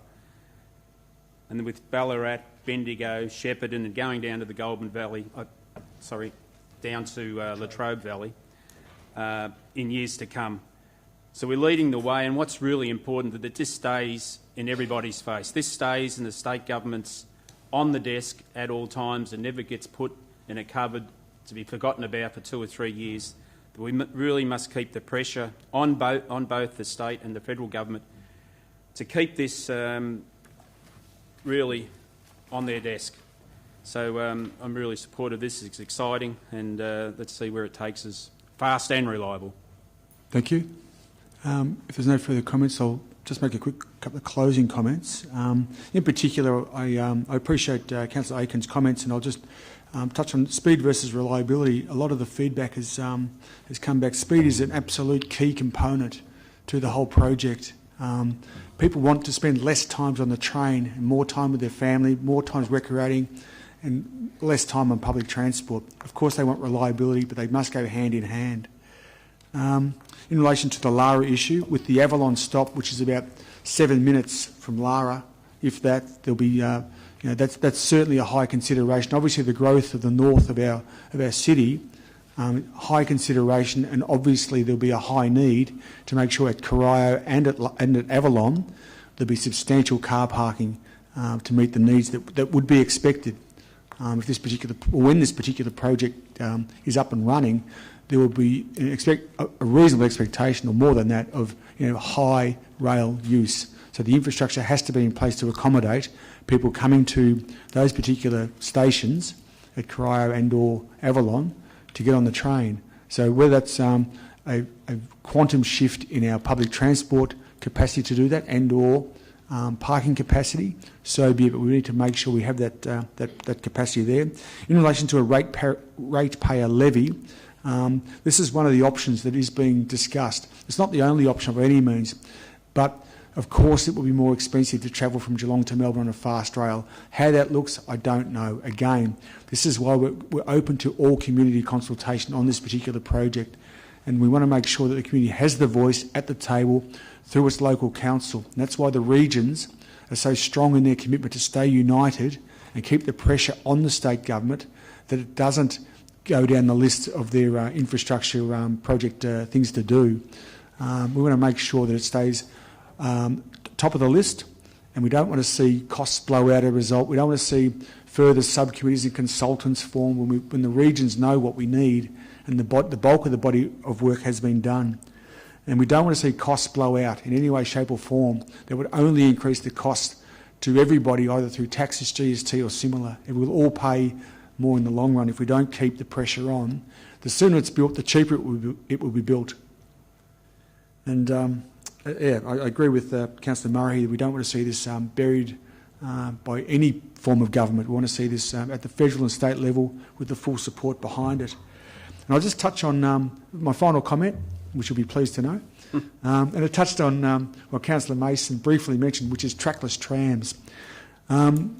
As a good Australian once said, do yourself a favour, go online and YouTube China trackless trams, and you will see the future of light rail. If you could imagine a bus encased as a tram, that is what light rail is about. And you'll see the particular tracks that it runs on, these electronic process that it goes through and how it tracks its way through traffic. The YouTube runs for about 20 odd minutes, give or take. It is a fantastic look into the future. And when we talk about moving traffic down the Surf Coast Highway, down the Bellerin Highway, out to the north, out to the west, I guarantee trackless trams will form part of that discussion. The days of sticking things on metal tracks and running them down the road are gone. Trackless trams now are here. They're being implemented around the world, and I guarantee the first city in Australia to put its hand up to trial or take on board the option of trackless trams will be world leaders and seen to be so. So I'll just make those quick comments. We are moving into the 21st century at a huge rate. We want to make sure we do it properly and we don't lose our connectivity to it. To do that, we have to be smart. We have to be in front of the pack to do that. Having said all of that, I put the recommendation to the vote that we keep supporting the Melbourne-Geelong Fast Rail for Geelong. Those in favour, thank you. Those against. All right, that rant is over. But you get where we're coming from. Item 3, back to local government, dog controls in public parks. Moved Councillor Murray and seconded Councillor Mason. Thank you, Councillor Murray. Thank you, Mr Mayor. There's an amendment to this recommendation, which I think is behind me. I have to turn around and have a look at that too. So I'll just speak on that briefly. I spoke on last Tuesday night, but I don't want to go over all those grounds I spoke about last week. But I'll try and keep it as simple as possible. There's throughout all these policies now, there's all sporting grounds are open for off-leash dog areas, but there was one, in my opinion, omission, and that was the cricket ground down at Godinia Park. So This alternate is simply to include that cricket ground that's down at Cardinia Park on the outside, not inside Cardinia Park, as also off-leash. There's many reasons for that. I don't want to go into that here. I don't think I need to. I've expressed my concerns about that. And take it further that this dog control seems to have been going on all year, 2018, but it hasn't. But it's certainly been back before us a couple of times. And so tonight we're being asked to approve the new dogs in public places policy after a long and detailed period of public consultation. This has included a four-week feedback period in May-June, which attracted 469 responses, and a further 6-week window between 15th of September and the 3rd of November, which drew another 122 responses. The changes that have been made to the policy are reflective of this feedback. Overall, there was a strong sentiment that everyone, dog owners and non-dog owners alike, want safe, shared public open spaces in Greater Geelong for their canine friends. We also saw strong support for increased education of dog owners and enforcement of the rules, which have been taken on board. Under this new policy, there are 21 extra reserves and open spaces where dogs will be allowed to exercise off-leash, raising the number from 18 to 39. This is in addition to 43 sporting reserves also being available. So the time it's taken to get to this point has certainly been advantageous to all, and I really must congratulate the officers involved in this. It's been long and arduous, but to get to this point, and very positive. That's all at this stage, Mr Mayor. Thank you. I should have asked Councillor Mason if you're okay with the alternate recommendation. I'm fine. Thank you. Councillor Mason. And thank you, Mr Mayor. And I too would like to congratulate the council officers for their conscientious and good work. It's not easy when there's such a diversity of views in the community, and there are a lot of passions arise as well. But by far the great majority of the community just want to share their spaces and do it in an orderly way. Unfortunately, there are a few people who do make it very difficult for everybody else, and that has come out in this report, where there will need to be greater enforcement, and as Councillor Murray he said, more education, more signage, etc. It's interesting to note that the off-leash areas will be increased by 150%, and it's also interesting to note that off-leash doesn't mean out of control. Off-leash means a dog must be under control at all times. And so people need that, there needs to be a little bit more work done, and that's recognised in the report too, more work done on education. So we've reached a balance between reasonable expectations of community safety on one hand and the health and the well-being of dogs and their owners on the other. And it's certainly, dogs are becoming an increasing part of our culture and the health and well-being of very many people. And so I commend the motion. Thank you, Councillor Mason. Any other comments? Thank you, Councillor Contel. Just a short comment. As councillors know, that on the 14th of August we moved a motion to provide another 6 weeks of consultation on this matter. There's no doubt there is a lot of interest in it, and so there should be. There's many dog owners in the community, and as such I think we've got a reasonable outcome here. Thanks Steve Sotomarco and his team for the work that they have done in this space. It's not an easy scope of work to complete. I think there's been some good ground made in both areas, as Councillor Mason said, in the balancing. Bit hard to control a young dog and have it in control all the time, but I'm sure that the owners, responsible owners, will work on that. The only thing I'd say is that as we go forward, I think there's still room for further enhancement of this in the future.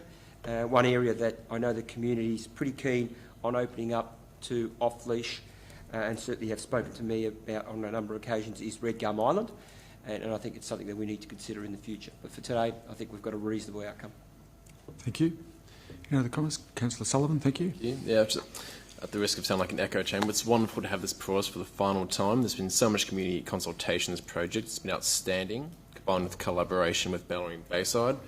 People love their animals. They love enjoying the outdoors with them.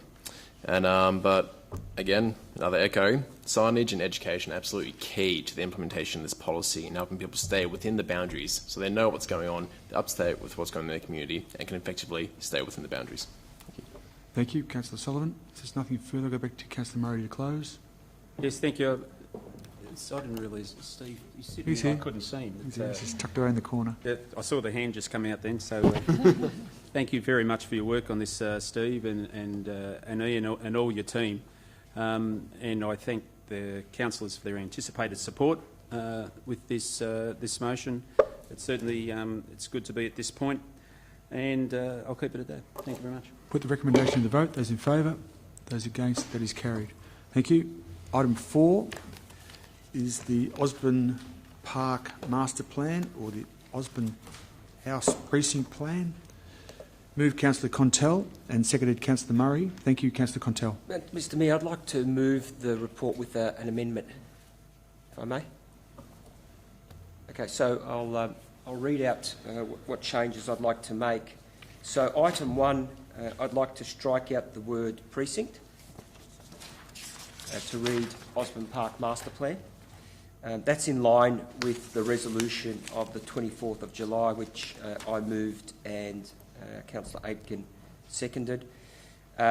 In item 2, I'd like to strike out the words in May or and replace that by no later than.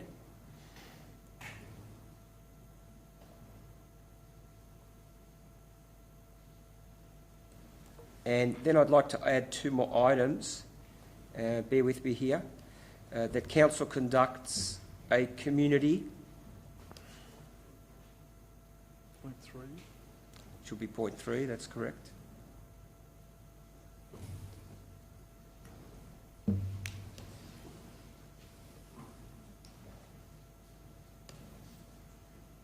Conducts a community consultation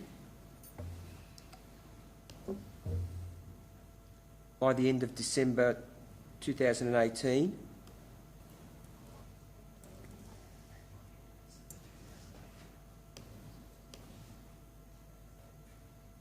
to include the working group and stakeholders as documented in item 4 of the resolution of the 24th of July 2018. And item 4,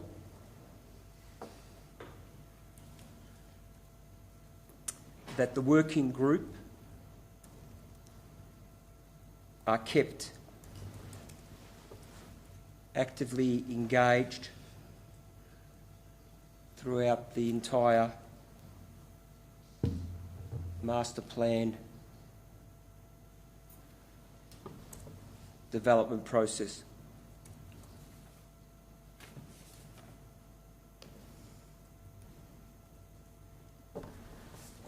Full stop.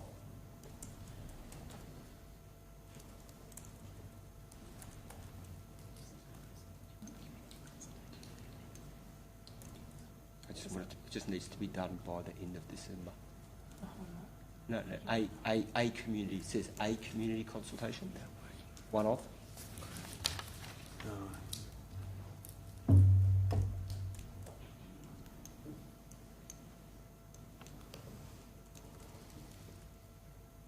Can I just ask a question? Just you've got the stakeholders, which are listed here, but the working group. So I refer to the report Mr Mayor, in community engagement, which refers to members of the working group. On page 17, which is, I believe, what we refer to as the group that was identified to be part of the development of the master plan. Is that correct? Can anyone clarify that?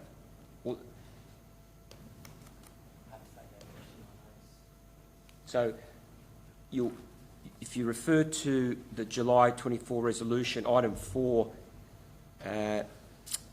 A was that the master planning process, which also consists of scoping and costing of the required restoration and development works, must include public and community consultation with relevant stakeholders, such as Osborne Park Association, Vietnam Veterans, Corio Bay Camera Club, Geelong Memorial Brass Band, Maritime Museum, North Geelong Football, Netball and Cricket Club, and other Osborne House/Park tenants. Are they one of the same? Are they one of the same?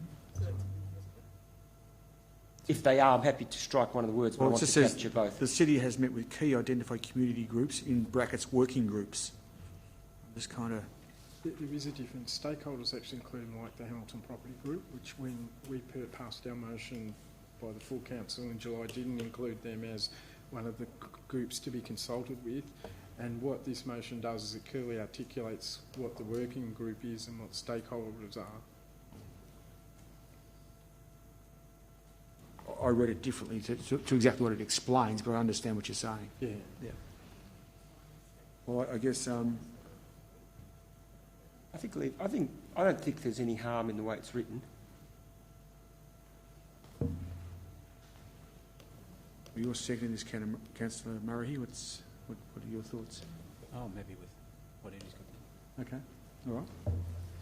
The second is okay, so... Do we need to put that to a vote? Do we need to put the amendment to a vote and then talk about it, or...?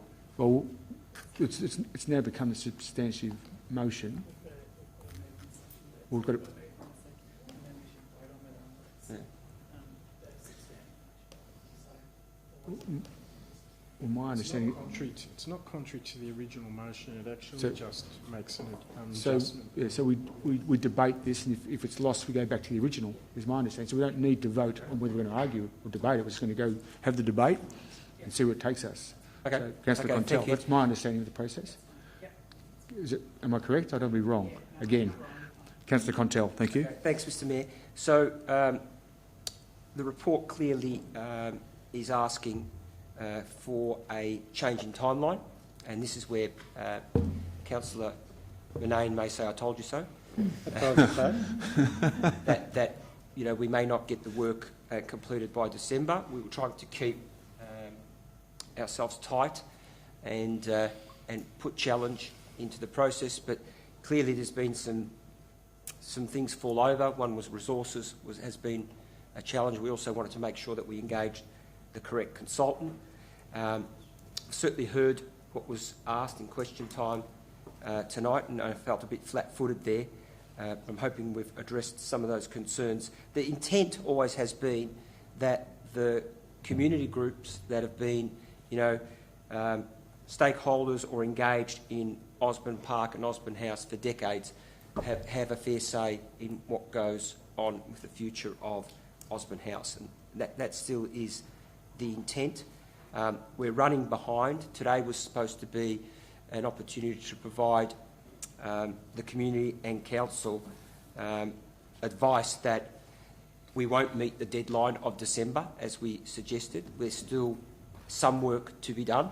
In fact, some may say that the work has not yet begun, but there is work occurring in the background. I think it is important that we now get the community involved early to ensure that they are able to get some of their ideas and input forward, and also that the perception is that they are engaged, more so than anything as well.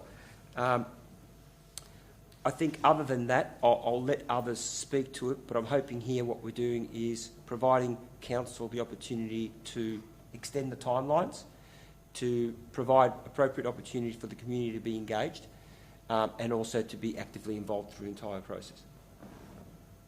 Thank you. Councillor Murray? Yeah, well, this to me was all about the timeline, and I agree with the extension, to June next year. And I must admit I was a little concerned about Jennifer's comments and questions at the start of the meeting and the content of that.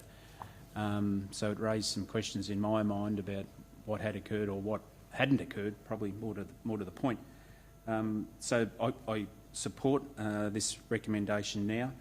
The only concern I still have is the public consultation before December 2018. So before the end of the year, there'll have to be some community consultation, which makes it very, very tight line to organise that. And of course, I'm talking about the time of the year that we're aware of, but it's there. So I keep my fingers crossed in relation to that.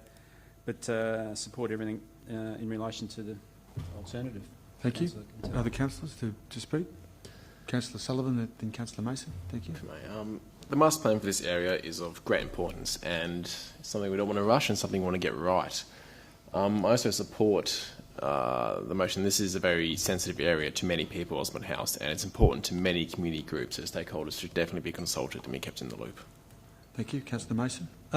Thank you, Mr Mayor. I don't want to reiterate too much of what's already been said. I just think that it's extremely important to give adequate time to this, and that I also am a bit concerned, as Councillor Murray he is, that there isn't much time by the end of December to do we can do a consultation, and whatever a consultation is might be cosmetic. But I would like to do a thorough consultation, and perhaps we might have to revisit this and see what other consultations are necessary. I think the spirit is we're going to have full consultation, so that might mean after December as well. Thank you. Councillor Aiken, thank you. I'd actually like to suggest to the mover and the seconder that they actually just change the wording in 3 to say council starts a community consultation by December 2018. And what that actually does imply is the statements that I think the council has actually said, that if we start the process and if it continues after December 2018, but we actually make a firm commitment that we start that consultation process now. So that would be, take out the word conducts and actually say council starts a community consultation process. I have some concern over that, because starts could be an email to say, hey, we may start speaking in February.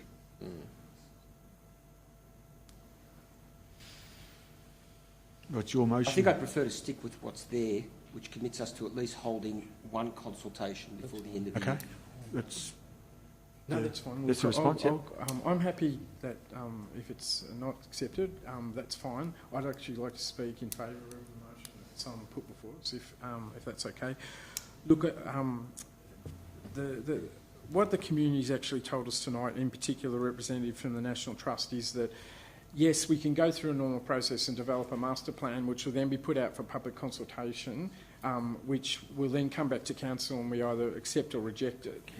They've actually articulated that they've been involved in this process before now, and they've raised a very serious concern that the terms of reference for the tender for this particular master plan process actually is more like a structure plan in terms of a planning process, and not a master plan in terms of developing a vision and a business case for the future for the Osborne Park precinct.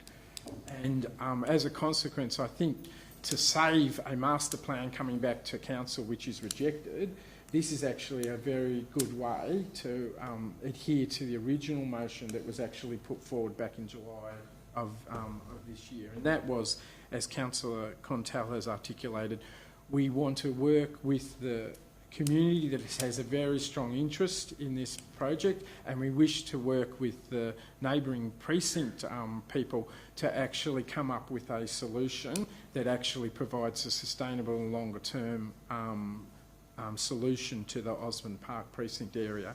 And it is important that a teacher's reminding us about how important words are, and it actually can be implied that it's not getting the level of respect that it does deserve when we actually can't come up with the right terminology to actually title the project. I mean, calling it just Osborne House doesn't reflect that the original motion was talking about Osborne Park, which is a much broader definition for the area, and but it's also important to recognise that this isn't just a rezoning or a structure plan, which is ultimately putting colours on a map. This is actually about working with the community for a sustainable and longer-term vision for the Osborne Park area, and that's certainly what Councillor Contell is requesting Council to do, and the motion to actually say we should be working with those people now, I think should give us confidence we will have a master plan that can possibly be accepted in July June of 2019. However, we do have to actually understand that a master plan can be rejected as well too. So if the community consultation process that we normally go through in a master plan says it should be rejected, well, that's something Council needs to consider as well too in this process. Thank you, Councillor Aiken. Any other comments to be made? Councillor Manane? Thank you. Given my past history of being on the end of very late motions, I'd like, before I cast my vote on this, I'd like Councillor Contell just to confirm to me that his motion is something that has come just out of the discussion tonight, and that it wasn't previously something that had been discussed, and that that no other member of council were aware that this was going to be an amendment, a late amendment. So when you're close, if you could just confirm that to me, so that I can vote accordingly. Thank you. Any other comments from other councillors? If not, I'll go back to Councillor Contell to close. Thanks, Mr Mayor. Thanks, Councillor Manane. I'd like to think you have a little more trust in me, but if you see my scribbled chicken writing, you'll see that I was actively trying to come up with some words in the last 15, 20 minutes. So there's been no discussion prior to tonight. I think all that's needed to be said has been said. I thank the councillors around the chamber for at least allowing me to put the motion forward. It'll be what it is at the time of voting.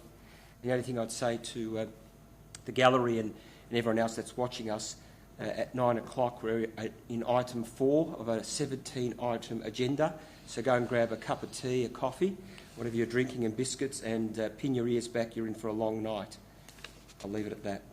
I'll put the recommendation to the vote. Those in favour? Those against? That is carried. Thank you. Thank you.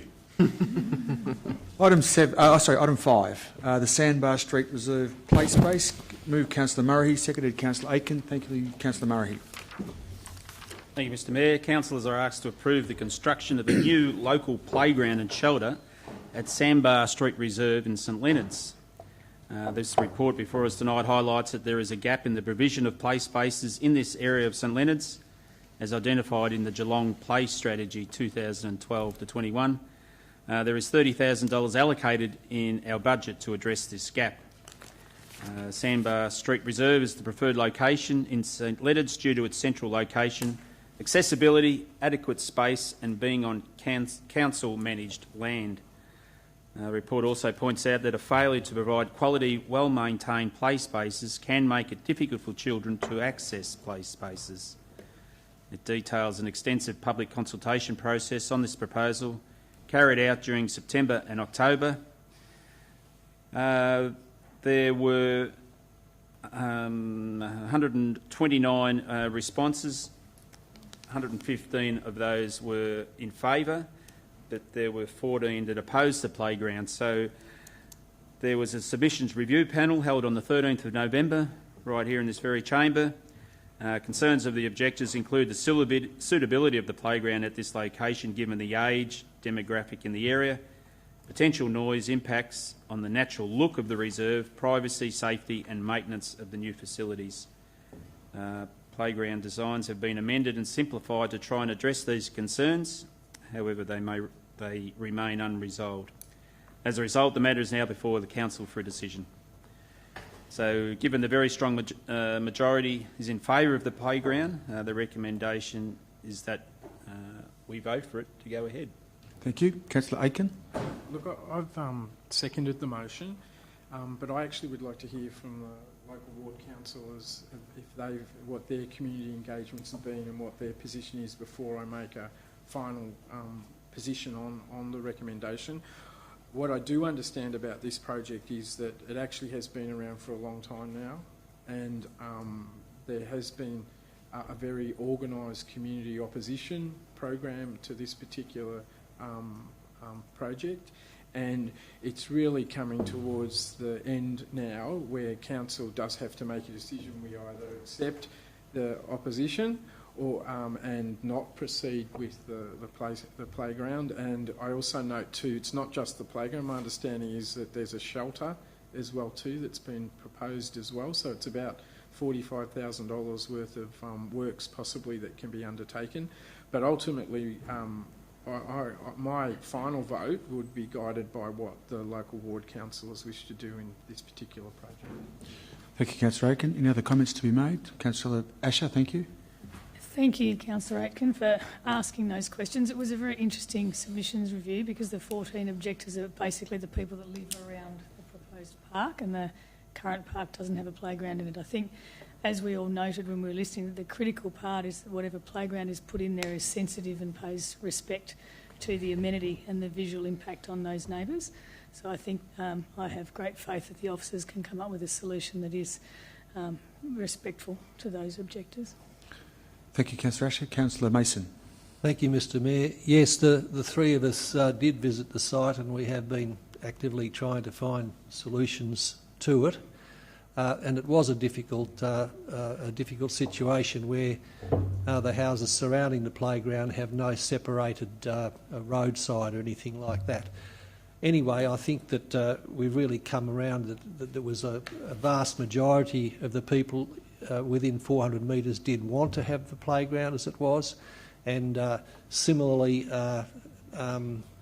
it's been understood that the design be simplified to some extent, and that there'd be a shelter for quiet contemplation for the people that don't need a child's playground, but they need to have some place for some quiet reflection.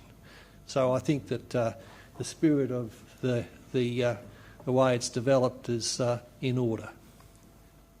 Councillor Sullivan, thank you. Thank you. We all attended the area and met with some of the objectors.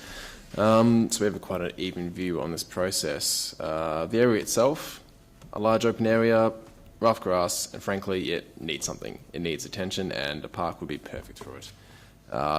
City policy, a park within 400 metres of each family. It suits our policy. 115 in favour, 14 against. I believe people have spoken. Thank you. Any other councillors to make comment? If not, I'll go back to Councillor Murray to close. No, I haven't. No, we can't go back to the second. No, well, as Councillor Sullivan has just indicated, 89% are in favour of the new playground and 11% opposed. So nothing further to add. Thank you. I put the recommendation to the vote. Those in favour? Those against? That is carried. Thank you. Item 6 is the Geelong Gambling Advisory Committee. Moved Councillor Mansfield. Thank you. And seconded Councillor Mason. Thank you, Councillor Mansfield. Thank you, Mr Mayor.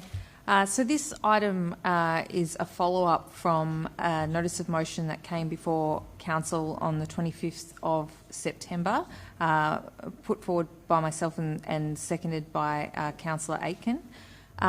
One of the items in that notice of motion requested officers to provide some information on what resources would be required to re-establish a gambling advisory committee to council. There previously was a gambling advisory committee that undertook a variety of roles. It involved a collaboration between neighbouring councils and the City of Greater Geelong to focus on harm minimisation measures associated with problem gambling, particularly related to poker machine use in the region. The officers have done a great job providing us with some information here about some of the activities that such a committee could undertake in the current environment. The previous terms of reference are presented, and the resources that it would be required have also been outlined if that committee was to undertake the functions that have been outlined. This is something for us to consider in our budget processes. We are not deciding tonight as a council to re-establish this committee or commit any resources to this. This is really just for our information. This is what a committee could look like. These are some of the things that they could do, and these are the resources that would be required if we want to consider that as part of our budget process. This is obviously an issue I'm quite passionate about. We've had quite passionate debates in the chamber about this topic. I don't necessarily want to reopen a lot of those, except to highlight that last month in our municipality, $10 million more was lost on electronic gaming machines. Not all of that will be problem gambling, but a significant proportion of it will be. And I think this will continue to be an issue that presents significant social, economic and public health issues for our community. And there is a lot of scope to address this issue. We also have previously supported some stronger representation at a hearing. The results of that hearing are out around the Geelong RSL application for more machines.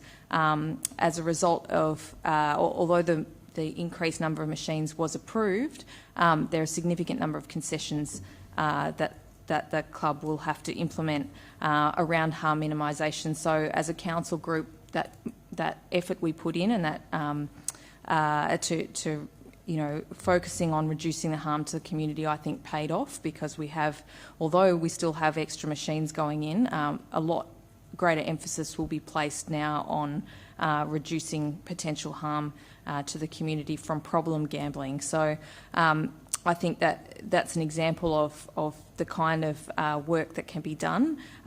There's a lot more that can be done.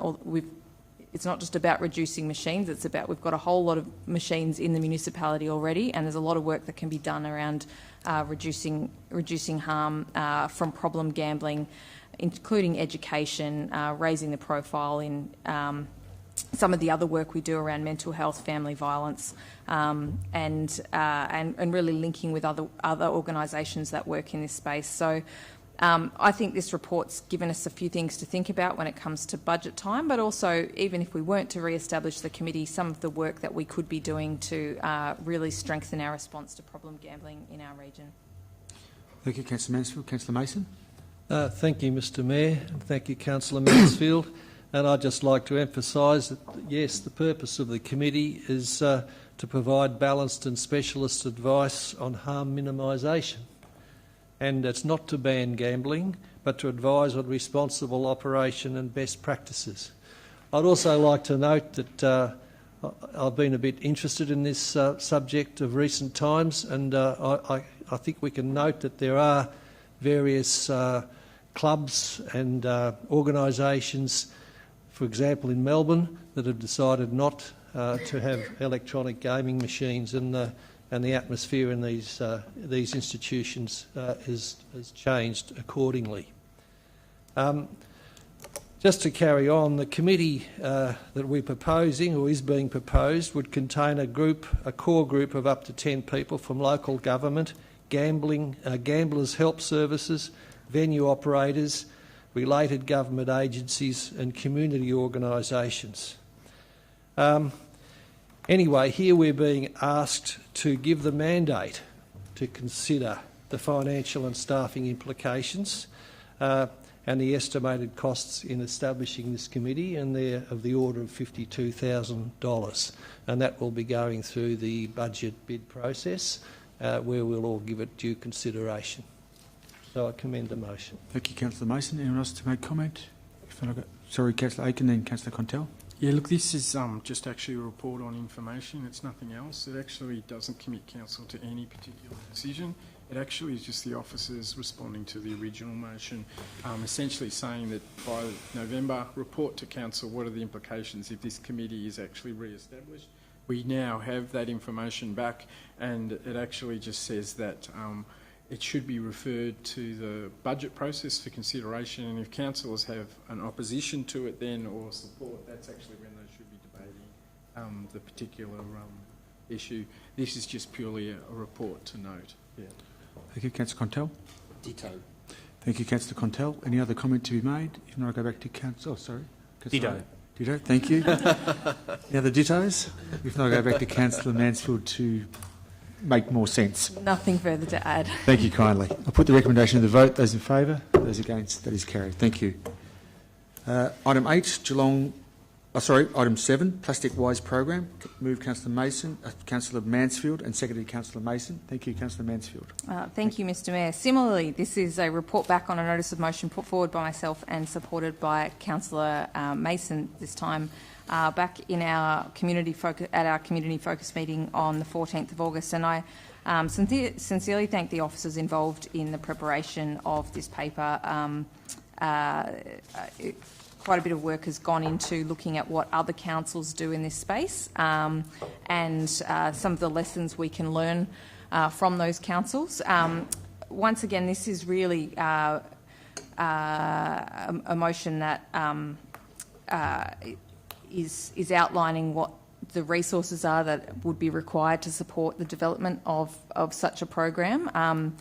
The program outlined has a number of different aspects about reducing our plastic waste, and this is something I've spoken about previously. I think everyone here in the room and hopefully anyone who's still tuning in will be aware of the issue of plastic waste in our community and the problems with disposing of it, the impact that it has on our environment when it ends up in our waterways and our oceans. This report looks at how the council as a organisation, how we can reduce our own plastic waste and show some leadership on this issue in the community, but also to facilitate other organisations that interact with council to reduce their plastic waste as well through things like events and functions held on our land. So this report is proposing a strategy that looks right across our organisation at the different activities that we could undertake to achieve this, right from the activities that take place here in City Hall through to all the different organisations that provide services for all the different services provided by council. Notably, also looking at things like our policies around procurement and our sustainable buildings processes. So they're things that don't necessarily come to mind straight away when you're thinking about how we could reduce our waste, but if we can incorporate something around a sustainable waste management in our procurement policies, that could have a really big impact across the region. So this is a really a well thought out a plan for how we could go forward with reducing our plastic waste. Importantly, work will still need to be done on the detail here, particularly around things like events and our permit processes, and that's what the resources, the bulk of the resources would go towards if in our budget processes we decide to support this measure or this program. I think I'll leave it at that and leave others to make comment, and Councillor Mason to add his thoughts on this one. Thank you. Councillor Mason. Thank you, Mr Mayor. And Councillor Mansfield, there's not really much more to add. Everybody's been talking about this over recent weeks and months. Certainly single-use plastic is one of the sources of high pollution, both in the Australian mainland, its estuaries and national waters, but all over the world.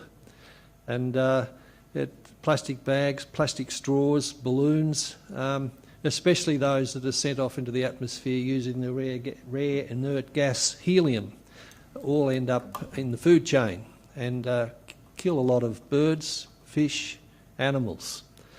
And so without going into all of that much more, it's really a good thing that we're starting to follow the lead. We didn't take the lead, but we are joining in now of other councils, and we're looking into the options and financial implications of a plastic-wise initiative in the community.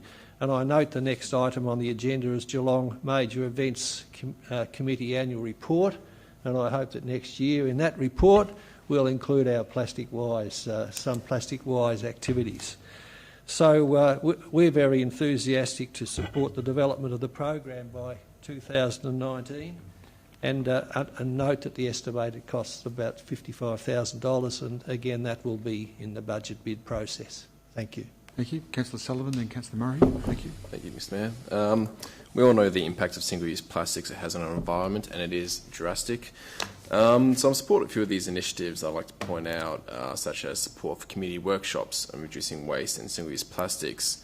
But living on the Bellerin, I would like to emphasise the lead clean-up days for our coastal foreshore reserves and support businesses near waterways to sponsor signage and education to reduce single-use plastics. As Councillor Mason stated, we're not leading this area. A few of our smaller cousins have already taken the lead in this area, and we're sort of behind the 8 ball in sorts. So it'd be nice to catch up and make a difference. Thank you. Councillor Murray. Yeah, I agree with everything being said. It's about education, and I really commend Councillor Mansfield for bringing this to us and on the journey. And I have a daughter who's passionate about this, and I've spoken to her in recent 24 hours about it, and she wanted me to highlight that on the 20th of November in Indonesia, a dead whale washed up with over 1,000 pieces of plastic in its stomach. This included 115 plastic cups, 4 plastic bottles, 25 plastic bags and a pair of thongs.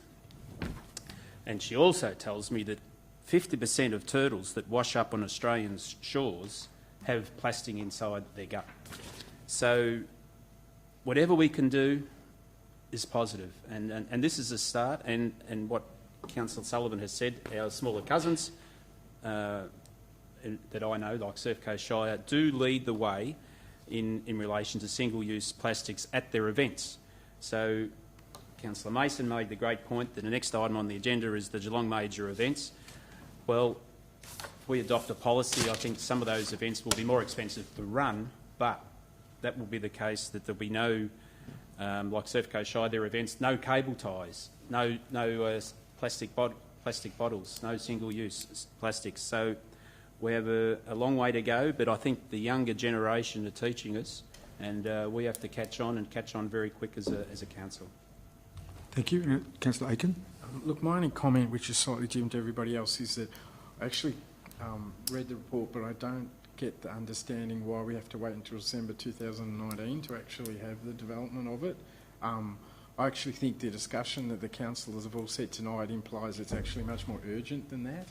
And look, I've decided 2019 I'm going to be a much more patient person. So because this is our last council meeting, we've got to talk about New Year's resolutions. So if I have earmarked that one of my values will be patience in 2019, I'll just have to be patient for the Plastic Wise program. Thank you, Councillor Aiken. Councillor Asher, thank you. I'll just make a really quick point because I learned yesterday and just double-checked that Clean Up Australia Day is Sunday, March the 3rd next year, so put that in the diary. Thank you. If there's no further comment, I'll go back to Councillor Mansfield to close a passionate discussion. Thank you, Mr Mayor, and thank you to all my fellow councillors for your comments on this. It's quite heartening to see the enthusiasm for such a program. I think in terms of the timelines, I have been speaking with officers around this, and part of it is making sure that we, give organisations and people who interact with council time to adapt and change their processes, and that they can do it in a way that doesn't lead to unintended consequences, which is one of the benefits of not being the leader in this space, is that we can learn from others' mistakes, and that other councils have, or other groups that have implemented these policies have sometimes found themselves with single-use plastic waste being substituted by another form of waste that's at least as problematic. For example, sometimes the so-called compostable plastics, they're great, but you need to dispose of them. You need to have a facility to actually compost them for them to decompose properly. Otherwise, they end up in landfill and potentially cause, or in our waterways, and cause just as many problems at least. So we need to make sure that if we're bringing this in, that it has a meaningful impact and it does reduce single-use plastics without unintended consequences. So by giving us, by having a bit of time to develop it, I'm satisfied that we'll hopefully do this properly. and I look forward to some more passionate discussion at budget time around supporting this measure. So that's all I've got to say. Thank you. I'll put the recommendation to the vote. Those in favour? Those against? That is carried. Thank you. Item 8, Geelong Major Events Annual Report. Moved Councillor Murray, seconded Councillor Sullivan. Councillor Murray, thank you. Thank you, Mr Mayor. Council has been presented with the Geelong Major Events 2017-18 Annual Report. Details the attendance and estimated economic benefit of all the 24 events supported by the Geelong Major Events funding between July 2017 and the end of June this year. The report says that in total 24 events attracted around 500,000 spectators or participants and injected $64.6 million into the local economy. Given the total funding outlay by the council was just over $1.4 million, that represents a return on investment of around $46 for every $1 spent. The figures show the 2018 festival sales and the Cadell Evans Great Ocean Road race were the two biggest events. They both achieved an economic impact of around $10 million or more. Other contributors was the fantastic Archibald Prize, $7.2 million economic benefit, the Geelong Revival, just under $6 million, and the Paco Festa, $5 million. It's worth noting the total of $64.6 million was achieved without the Australian International Air Show, which is our biggest major event. Economic impact around $22 million. It, of course, only runs every 2 years. Alongside the economic figures, the Geelong Major Events also provide a social benefit to the local community through participation and spectator opportunities. So it's a great result from the GME, Mr Mayor. Thank you. Councillor Sullivan. Thank you, Mr Mayor. I can go with everything that Deputy Mayor Murray has said. I have the pleasure of serving on this committee with him. I'd like to emphasise the calibre of the events we have in Geelong. Head of Schoolgirls Regatta, the largest schoolgirls regatta in the Southern Hemisphere. The festival sales, 50,000 attendees. The Archibald Prize, one of our premier national arts and culture events. And the Victorian Open Golf Tournament, the only tournament on the professional circuit in Australia which has an equal prize pool for both men and women of $1.5 million each. These are landmark events and they bring so many people down to Geelong. And it sends Geelong to the world in many aspects as well. And as the figures show, proven economic benefit, and I'm very happy with the results. Thank you. Any other comments to be made? If not, I'll go back to Councillor Murray to close. Nothing further to add. Well, I will. 70% of the events offer free public access, Mr Mayor. That's all I need to add. Thank you. I put the recommendation to the vote. Those in favour? Those against? You'll be pleased to know we're just past halfway. Yeah. Okay. Item 10. Revocation of flood-prone area designation. Wouldn't be a meeting without one of these. Councillor Manane moving. And Councillor Sullivan is seconding. Councillor Manane, thank you. And what a great way to start the third quarter. Yeah, well, this is another one of those revocation of flood-affected land. This time it's watermark, stages 6, 8 and 9, which were liable to flooding previously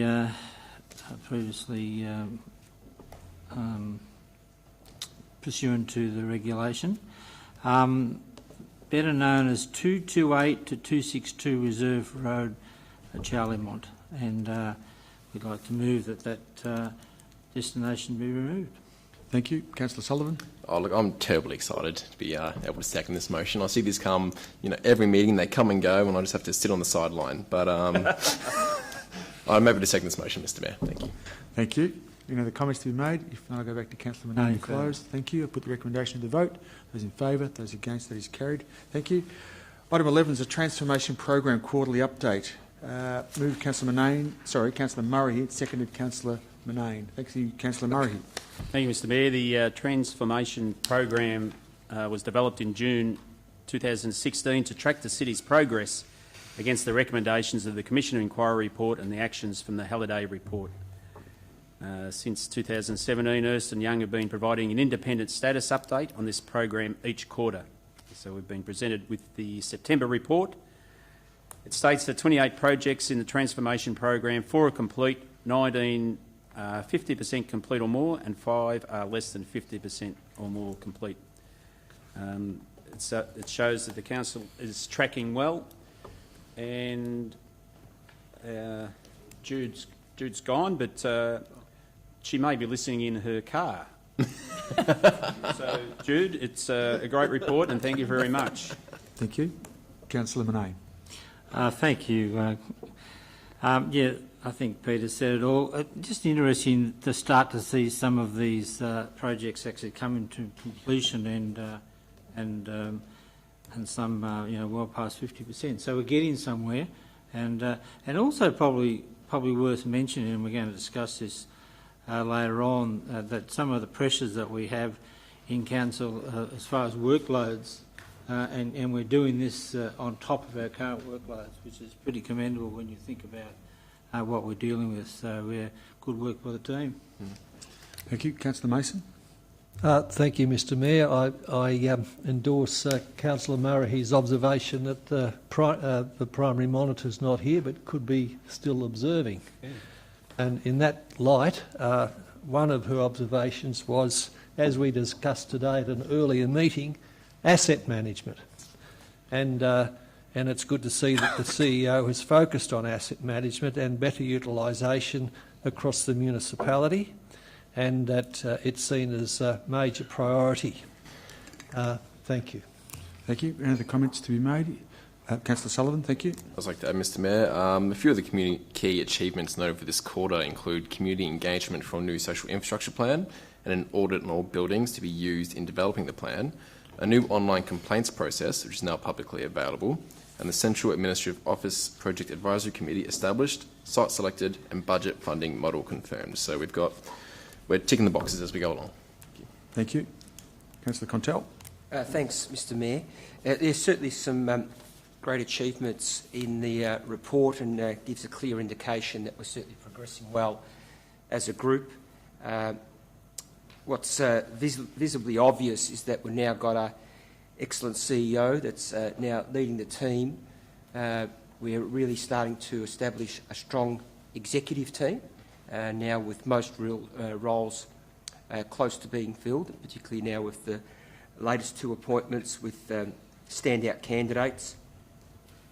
As a team, we're working extremely well together from my observation, and certainly my desire would now be to encourage the Mayor to start having discussions with the state government about the need for the monitors to continue. I think we're now a mature group that can stand on their own 2 feet, and we should be managed appropriately. If we have performance issues that need to be addressed, then that should be done in the process and policies that we now have in place. We've all subscribed to the Code of Conduct, and as such, I'd really encourage the Mayor, if he was of a like mind, to start to talk to the state government to allow us to commence looking at allowing us to operate as a fully functioning council in our own right without the need of monitors. And the perfect example here tonight, we're not being monitored, but I still think we're being appropriate in our dealings and the way that we're conducting our business.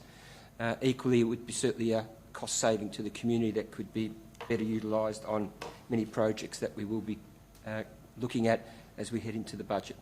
Thank you, Councillor Contell. Any other comments before I go back to Councillor Murray Close? Just before you do, I'll just give a quick comment. In fact, the new Minister for Local Government, Mr Adam Samirak, will be receiving a letter from myself probably the next day or so, the invitation to come down to Geelong to meet us as a council and have that very discussion about how we're going as a council. And obviously the Minister will no doubt see the report and read the report and be across our work in the last 12 months. And so that invitation is in the mail, and I'm expecting a positive response in the new year. We'll be able to sit down with the Minister and have an open and frank discussion about where we're at and where we see our future. Councillor Murray, to close. Yes, I'd like to endorse Councillor Contell's comments in relation to the monitors. I think it's a time now. We've been in here 12 months. and there's got to be some progress in that, and hopefully there is. But nothing further to add. Thank you. I'll put the recommendation to the vote. Those in favour? Those against? That is carried. Thank you. Item 12, digital transformation. Moved Councillor Manane, seconded Councillor Murray. Councillor Manane. Mr Mayor, this report seeks approval for commitment of some pretty substantial resources in future budgets in order for Council to fully deliver on its proposed digital transformation strategy. The program is $20 million worth, which is a very substantial investment.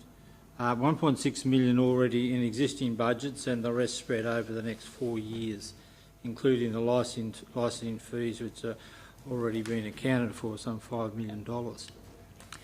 Our council plan talks about our strategic priority of innovative finances and technology, developing digital tools and technologies to improve our service delivery and also the customer's experience, establishing sustainable financial and infrastructure management systems for the future of this council. It's correct to say that our council, like many other local councillors over recent years, have under invested in technology. This investment will change that situation with us. And we're not alone in what we're proposing here, to spend a substantial amount of money on technology. Other responsible councillors have either already done it or are planning to invest. So we're in good company, and we are actually having discussions with some near councils on the program that we're looking to invest in. Our councillors recognise that we have some ageing and outdated applications that don't support online access to council services, which is absolutely essential for our community. Many of our processes are paper-based, heavily manual, and with minimal integration, resulting in some fairly ineffective services, both within the business itself, but certainly to the community. And this digital transformation will take over 4 years to put into place, and hopefully will replace all of Council's core business processes and support applications. A fairly substantial savings over the next 10 years has been estimated over $33 million, with a net benefit of nearly $20 million at the end of that period. Whilst a major digital transformation investment of this nature is not without risk, the greater risk for us is to do nothing or to continue to underinvest and not to catch up. Our discussions with management have centred around acknowledging and identifying that risk in this project and making sure that we are protecting ourselves against them.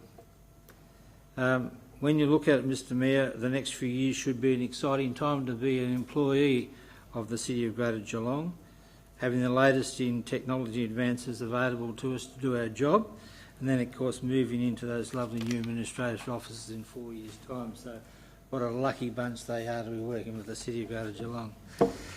Having said that, today's business environment, the best and most capable employees will expect what we're delivering, and so they should. And as we go into the budget period, we will be starting to put some of these cost savings into our future budgets, and so therefore seeing the benefit of our investment. So it's with great pleasure, Mr Mayor, that I recommend the investment to the fellow councillors. Thank you. Councillor Murray.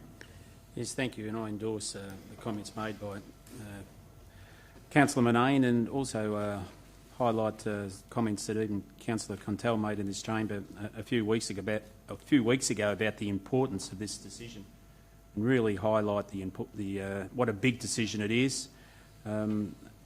Some of us in this room had the pleasure of attending the city of Casey and the city of Cardinia, I think it was early this year, and to see what can be achieved by them being in new premises, digital transformation involved, and seeing the productivity and the smiles on everyone's faces, and what they can really speak with pride about where they work and the workspace that they're in. And Councillor Manane has highlighted the anticipated savings of $33.7 million over the 10 years. And a digital transformation of the organisation aligns with the Council Plan 2018 to 22. It also fits in the community's clever and creative vision for Greater Geelong to be a leader in developing and adopting technology. So as Councillor Manane has said, it's an exciting time, and it's great to be part of the city during this. So thank you, Mr Mayor. Thank you. Other comments? Councillor Sullivan? Yeah, endorse the words of both Councillor Mason and Deputy Mayor Marahi. We did have the pleasure of seeing Cardenio and Casey, and the benefits that are being smart and productive in not only your systems but your work environment. And the results that can show for the community, how they interacted, the results that were proven for them by the council was simply outstanding. I would like to say that this is one of the major projects we'll be undertaking as a council. Total investment of $20.5 million over 5 years. The project is to anticipate, though, deliver savings of $33.7 million over 10 years for a net benefit of $19.5 million, which is extraordinary.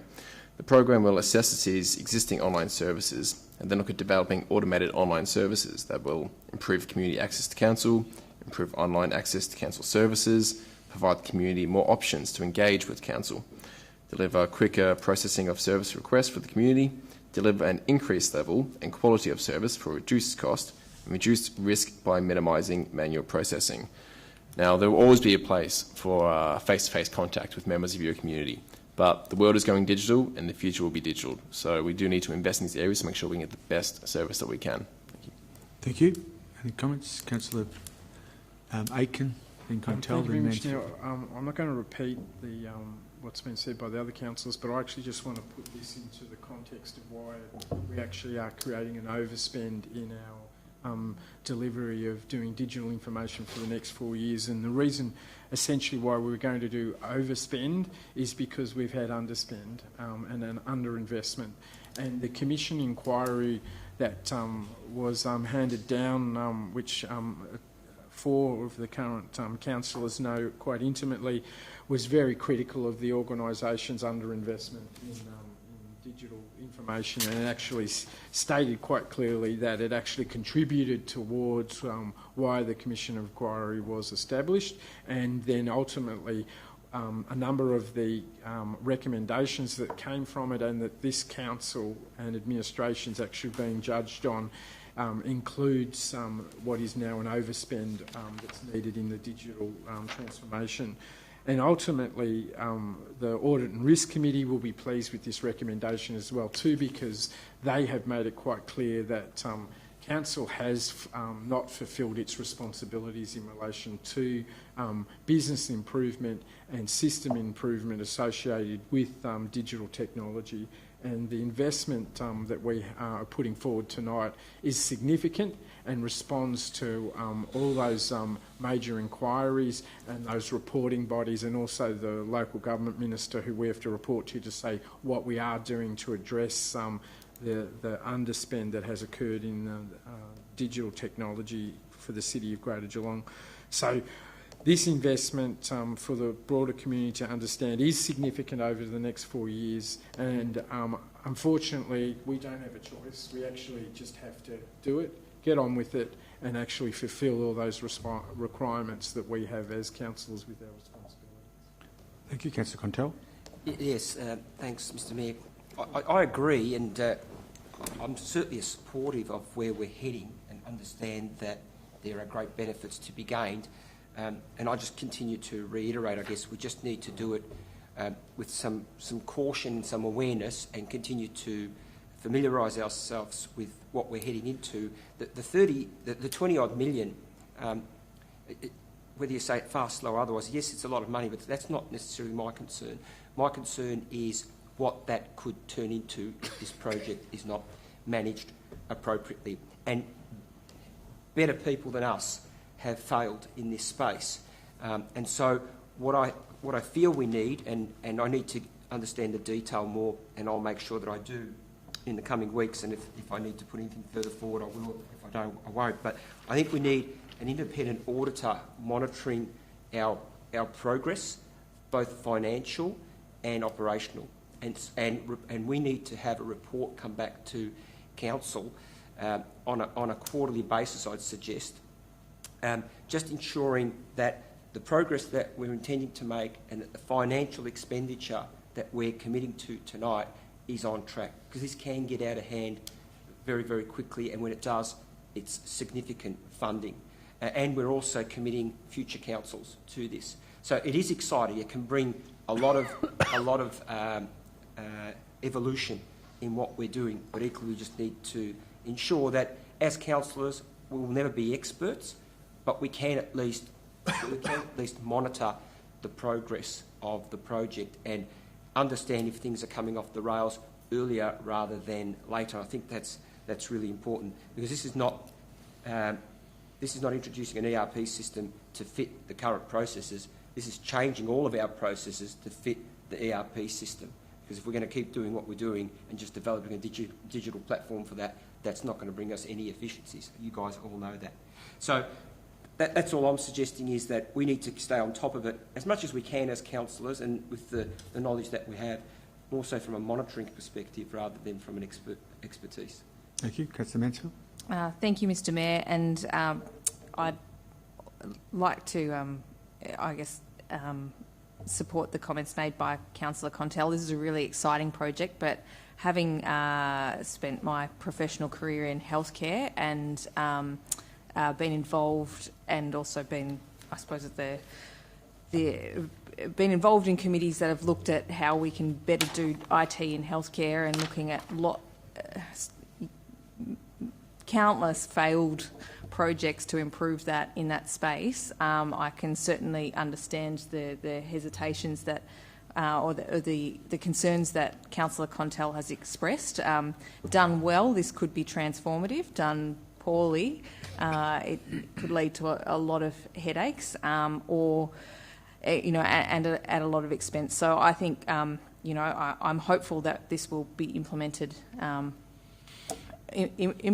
and will have the desired outcomes. The second point I'd make is that in terms of desired outcomes, Councillor Asher and myself were meeting with some representatives from Women in Local Democracy this afternoon, and we were discussing different issues that face not only women councillors and prospective women councillors, but also just different members of the community, and some of the barriers that they face, and the role that technology could play in helping to overcome some of those barriers. A really excellent video link-in system, for example, that's used in a lot of organisations, could totally transform how we do business as a council. And so they're some of the benefits that could come from this sort of process done really well. So I'm looking forward to hopefully seeing that happen. Thank you. Any other comments before I go back to close? Or if not, just before I go back to Councillor Manone to close, the first thing I wrote down that this was high risk. And I guess the Commissioner Inquiry did allude to it, but it didn't actually make comment about the discussions councils had at the time about risk aversion to the high risk. There were a number of discussions about it, but here we are today. We know we have to move into the digital transformation space. We need to do it quickly and seamlessly, but we need to make sure that it is audited and monitored closely, because it is high risk. We know that, but we know the transformation and the impact it will have on the organisation will be substantial, and the ultimate benefactors, obviously, who we want to be, is the community. So that's our ultimate aim, that the community can interact with its council in a much more seamless manner and in a better manner. So that's our goal that we're seeking. Councillor Manone to close. Thank you, Mr Mayor. Yeah, well, thank you everyone for your very informative remarks, and I think they're all very relevant. Especially the remarks about appropriate reporting and appropriate controls. Now, whether that needs to be done externally or can be achieved internally, I guess as long as it's appropriate, that's the main thing. But clearly that is something that we as councillors should make sure we're on top of. And the other point that I would make, and I haven't we see the exact figures, but there is a significant investment in this in staff, and that's going to be pretty important for us to reap the benefits of what this system can provide and achieve the actual savings. So those two factors that you've mentioned are obviously pretty critical, and we'd ask Martin and the team to make sure that they're on top of them. Thank you, Councillor Moran. I put the recommendation to the vote. Those in favour, those against, that is carried. And a good segue into item 13, which is improving how the city delivers for the community. And I guess in hindsight, it would have been good to have these two items at the top of the agenda, where we had a bit of an audience to give a bit of a lesson to, so to speak. Moved Councillor Murnane, seconded Councillor Murray. Councillor Murnane. Thank you, Mr Mayor. Now, this report here is for Council to endorse the funding some additional resources actually in this year's budget, and also the inclusion of ongoing resourcing within the long-term financial plan to ensure the city can adequately meet the service needs of the City Road at Geelong going forward. And I think the full impact in next year is it's $838,000 this year, and I think it's $1.5 million or thereabouts in the subsequent year.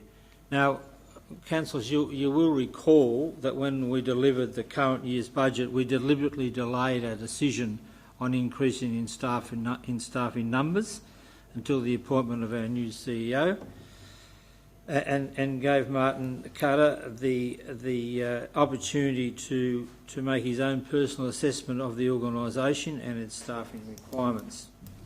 Now, Martin has provided councillors with that.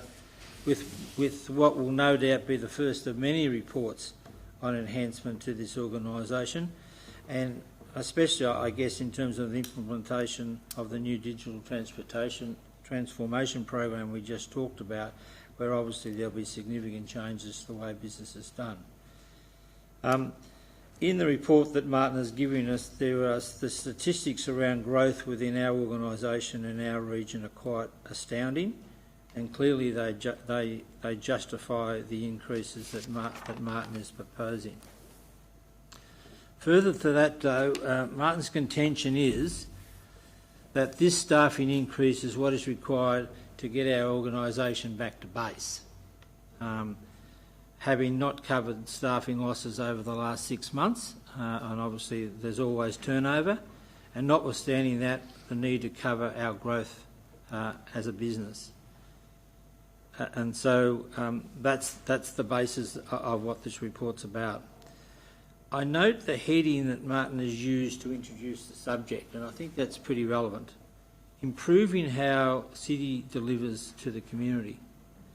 We can confirm that in our discussions, his plan for new appointments is not about management positions. It's rather about staff who will be dealing directly with the community in areas such as planning, engineering, etc. These are additional people where the rubber hits the road, and where we will hope, and will not hope, we will provide higher levels of efficiency and service to the public.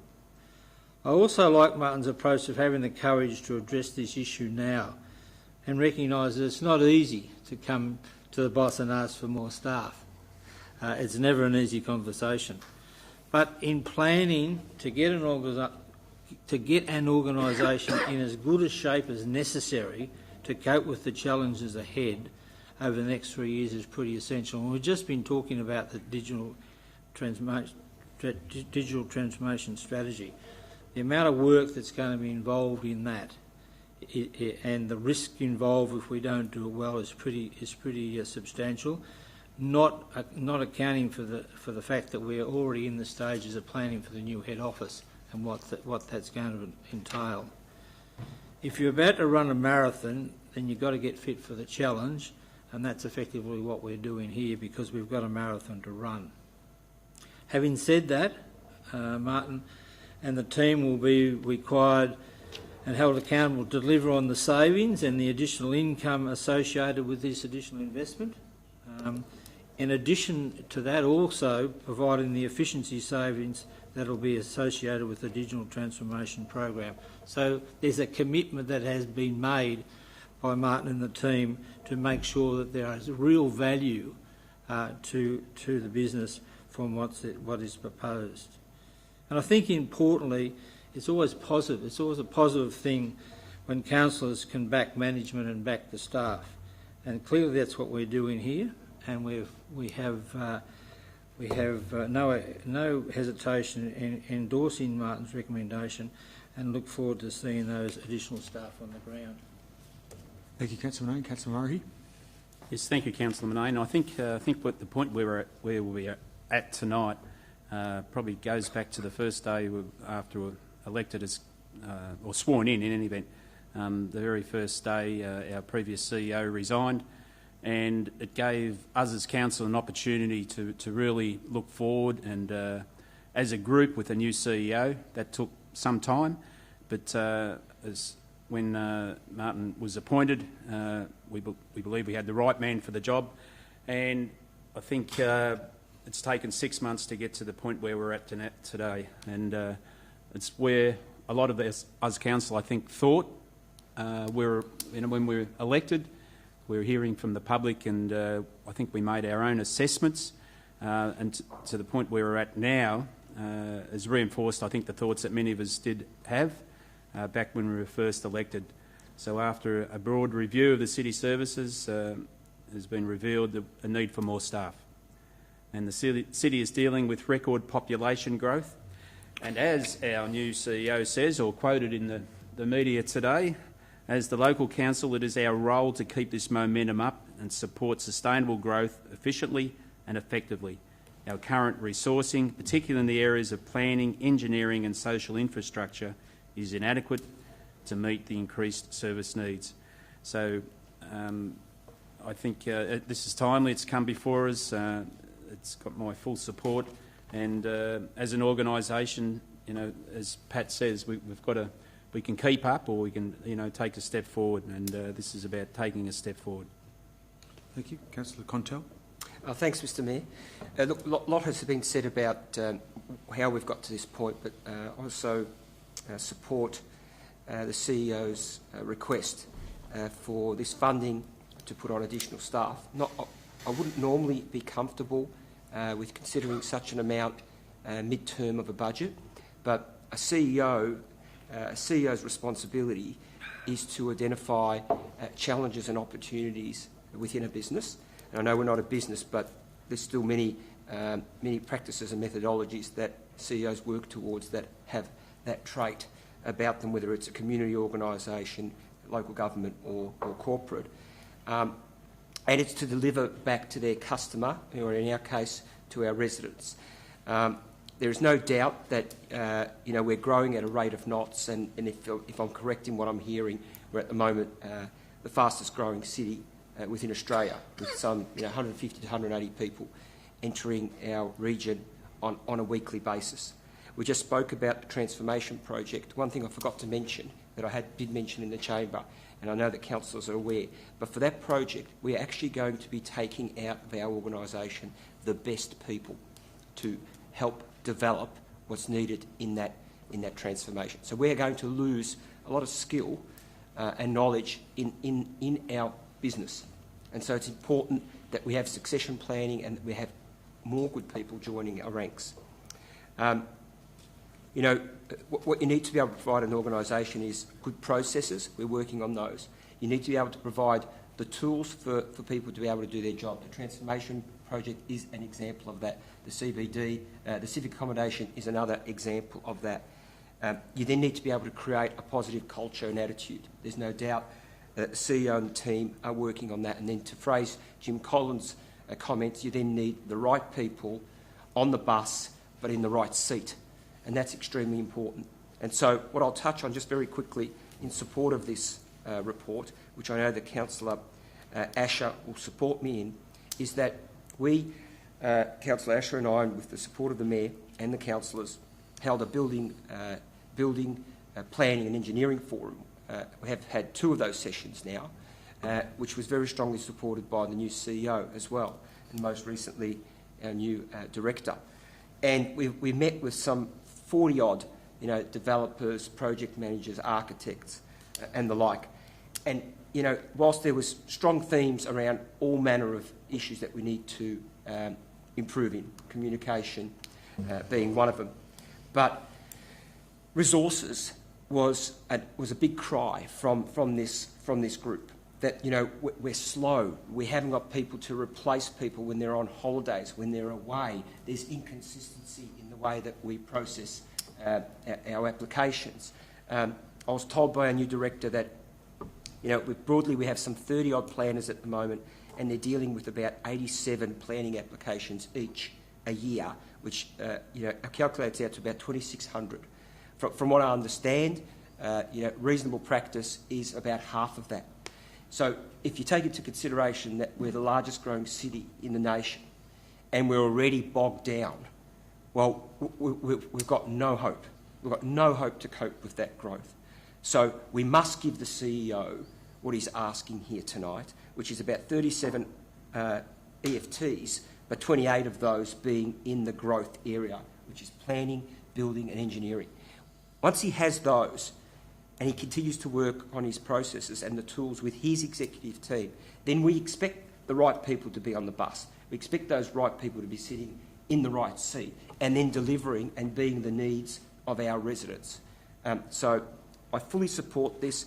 I support some of the actions that have already been taken to try to improve in that planning and building area. I know that's not what this is about, but there's some great work going on, and we're about to hear of the Better Approvals Project, which is about to hit the street soon, which is trying to streamline the way that our entrepreneurs, our investors, our developers are doing business with the city. So it's not all about just throwing people, it's also about changing processes, and that's what this CEO is certainly trying to do, and this Better Approvals Project is a small example of how we're about to do that with small businesses, but can be replicated further. And that's the type of thinking that we need, along with continuing to use Six Sigma methodology and lean methodology to help us become, that cutting-edge council that's out there. So I'm very supportive of this, whilst I wouldn't want to see it every budget. Thank you, Councillor Contel. Councillor Mansfield. Thank you, Mr Mayor. I won't repeat what other councillors said, but I am very supportive of their comments on this. I just wanted to highlight that I was really pleased to see the place of climate change in this request, and the recognition of what a significant factor that is going to be, and what a significant challenge that's going to be for us as a region going forward. In particular, the challenges we're going to face and the pressures on our infrastructure with a warming climate and the increased frequency and severity of extreme weather events. It's really going to put our infrastructure and our services under a significant amount of pressure. So it's essential that we incorporate responses to climate change and build that into our thinking, and that's I was very pleased to see that. We've got councils around the country, councils around the world declaring climate emergencies precisely for this reason, to address the impact of climate change on our business as local government. So I just wanted to commend the fact that that's been recognised as one of the key challenges we'll need to face as a region moving forward. Thank you, Councillor Reagan. Thank you very much, Mayor. Look, I wish to make two comments. One is following in the spirit of Councillor Mansfield, but my area that I'm pleased to see is heritage, and that the CEO has responded that council doesn't have the capacity at this point in time to deal with its heritage responsibilities. And this recommendation actually does support that. The only thing I remind the administration about heritage isn't just our European heritage, it is also our First Peoples as well too. So I hope the resources and actually implementation does recognise that as well too. And the second area, that comment that I wish to make on is that I see this as the first review that the CEO actually undertakes to come back to us for resource allocation, because there is a glaring omission in the organisation at the present time and in this recommendation that's actually been put before us, and that is that we don't have the capacity in the organisation on a strategic development level or on an operational implementation level to deal with the social inequality that's actually occurring in our northern suburbs and in Whittington. And I would actually challenge the CEO that when the next review does actually undertake, that we do look at the lack of capacity we have as an organisation to deal with that significant issue. This first review is looking at the challenge of growth. I actually see what the organisation doesn't have is the capacity to deal with the inequality that's actually occurring in those areas. And the organisation does need to have short, medium and long-term plans to try to address the social inequality, and at the present time we don't have the resources as the organisation. So we're going to have to build that in the future, and it is our responsibility. Certainly I'm going to challenge the budget process coming forward in 1920, that we are starting to try to tackle the issues of social inequality, and I would like to see any future reviews that the CEO does have, that the challenge is there, that this organisation does have a responsibility equally with growth to what we actually are doing to potentially a very large cohort of our community that are being left behind. Thank you, Councillor Aiken. Any other comments? Before I go to Councillor Ray to close, I'll just make a quick comment just in relation to Councillor Aiken's comments that, I think this council is working very hard in identifying areas of disadvantage, obviously the north being our main one and parts of our east in particular. And we've just been through a state election and we've lobbied as hard as I've ever seen our council lobby for funding from both sides of government, and unfortunately we came up short.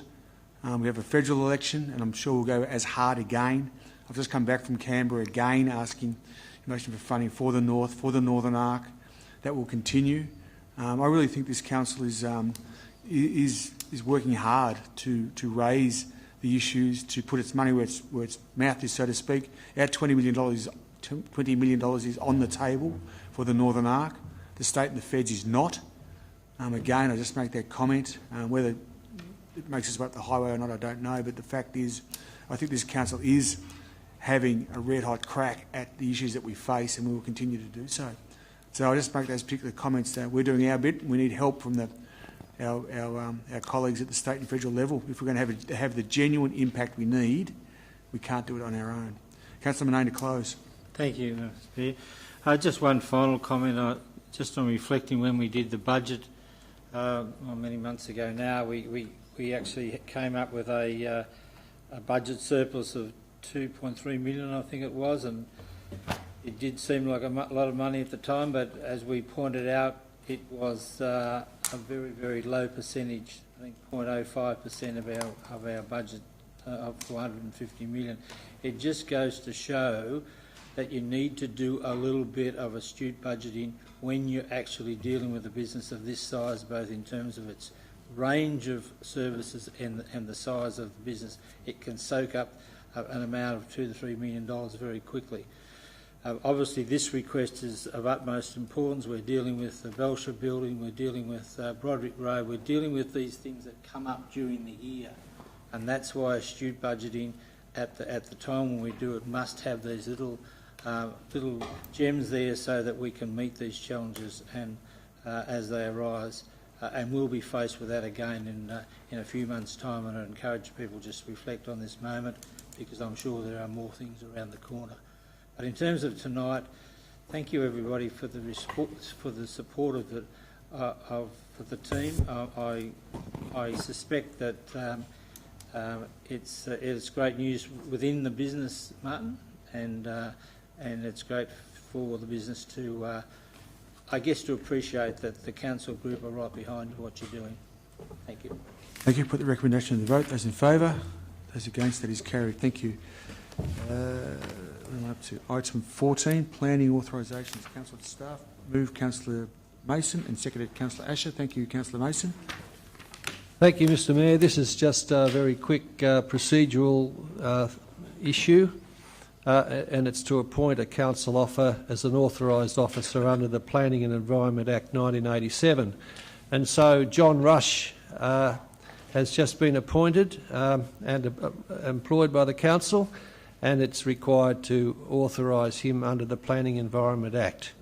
So I do recommend that this appointed officer be an authorised officer for the purposes of the Planning and Environment Act 1987. Thank you, Councillor Mason. Councillor Asher. Thank you, Mr Mayor. Look, this is a necessary step for John Rush to be able to actually do his job, and I'll just pass on some feedback that we got at the planning forum, the most recent planning forum from the general industry. Everybody's very delighted that we have John Rush. He comes very highly recommended, and it was with great pleasure that everybody said we are very proud to have him at the City of Greater Geelong. So, seconded. Thank you. Any other councillors to make comment? If not, I'll go back to Councillor Mason to close. Nothing further to add, Mr Mayor. Thank you. Put the motion to the vote. Those in favour, those against, that is carried. I've just been informed that 3.31 of our meeting policy says the meeting may not continue after 10 p.m. unless the majority of members present vote in favour of its continuance. We could leave if we, but we need to put it to a vote, it would appear. So those in favour of continuing after 10 p.m. Just this time. Just this once. Those against? Just once. and fair enough too. Well, unfortunately, the majority have it. We will continue the meeting. Mr. No, I'm not thinking. I want to keep moving, please. The point is well made. All right.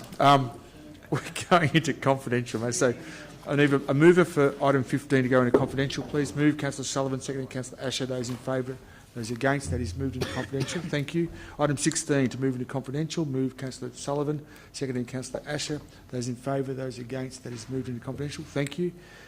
Item 17 to move into confidential. Move Councillor Sullivan, seconded Councillor Asher. Thank you. Those for, those against. Thank you. That is moved into confidential. Section C is Assembly of Councillors. We'll move in a second, please. Move Councillor Mason, seconded Councillor Murray. Those in favour?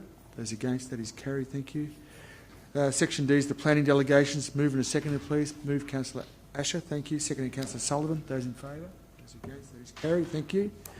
And Section E is to move into the... Yeah, some of us might move some of those. Well, here's your chance, Councillor Aiken. We'll move into confidential. Councillor Aiken moved. Seconded Councillor Contell. Those in favour? Those against? Thank you kindly. There's been no one in the public gallery for some time, but lock the doors, Ted, please. The camera's off. Thank you for joining us on the internet if you have done so. 1 second.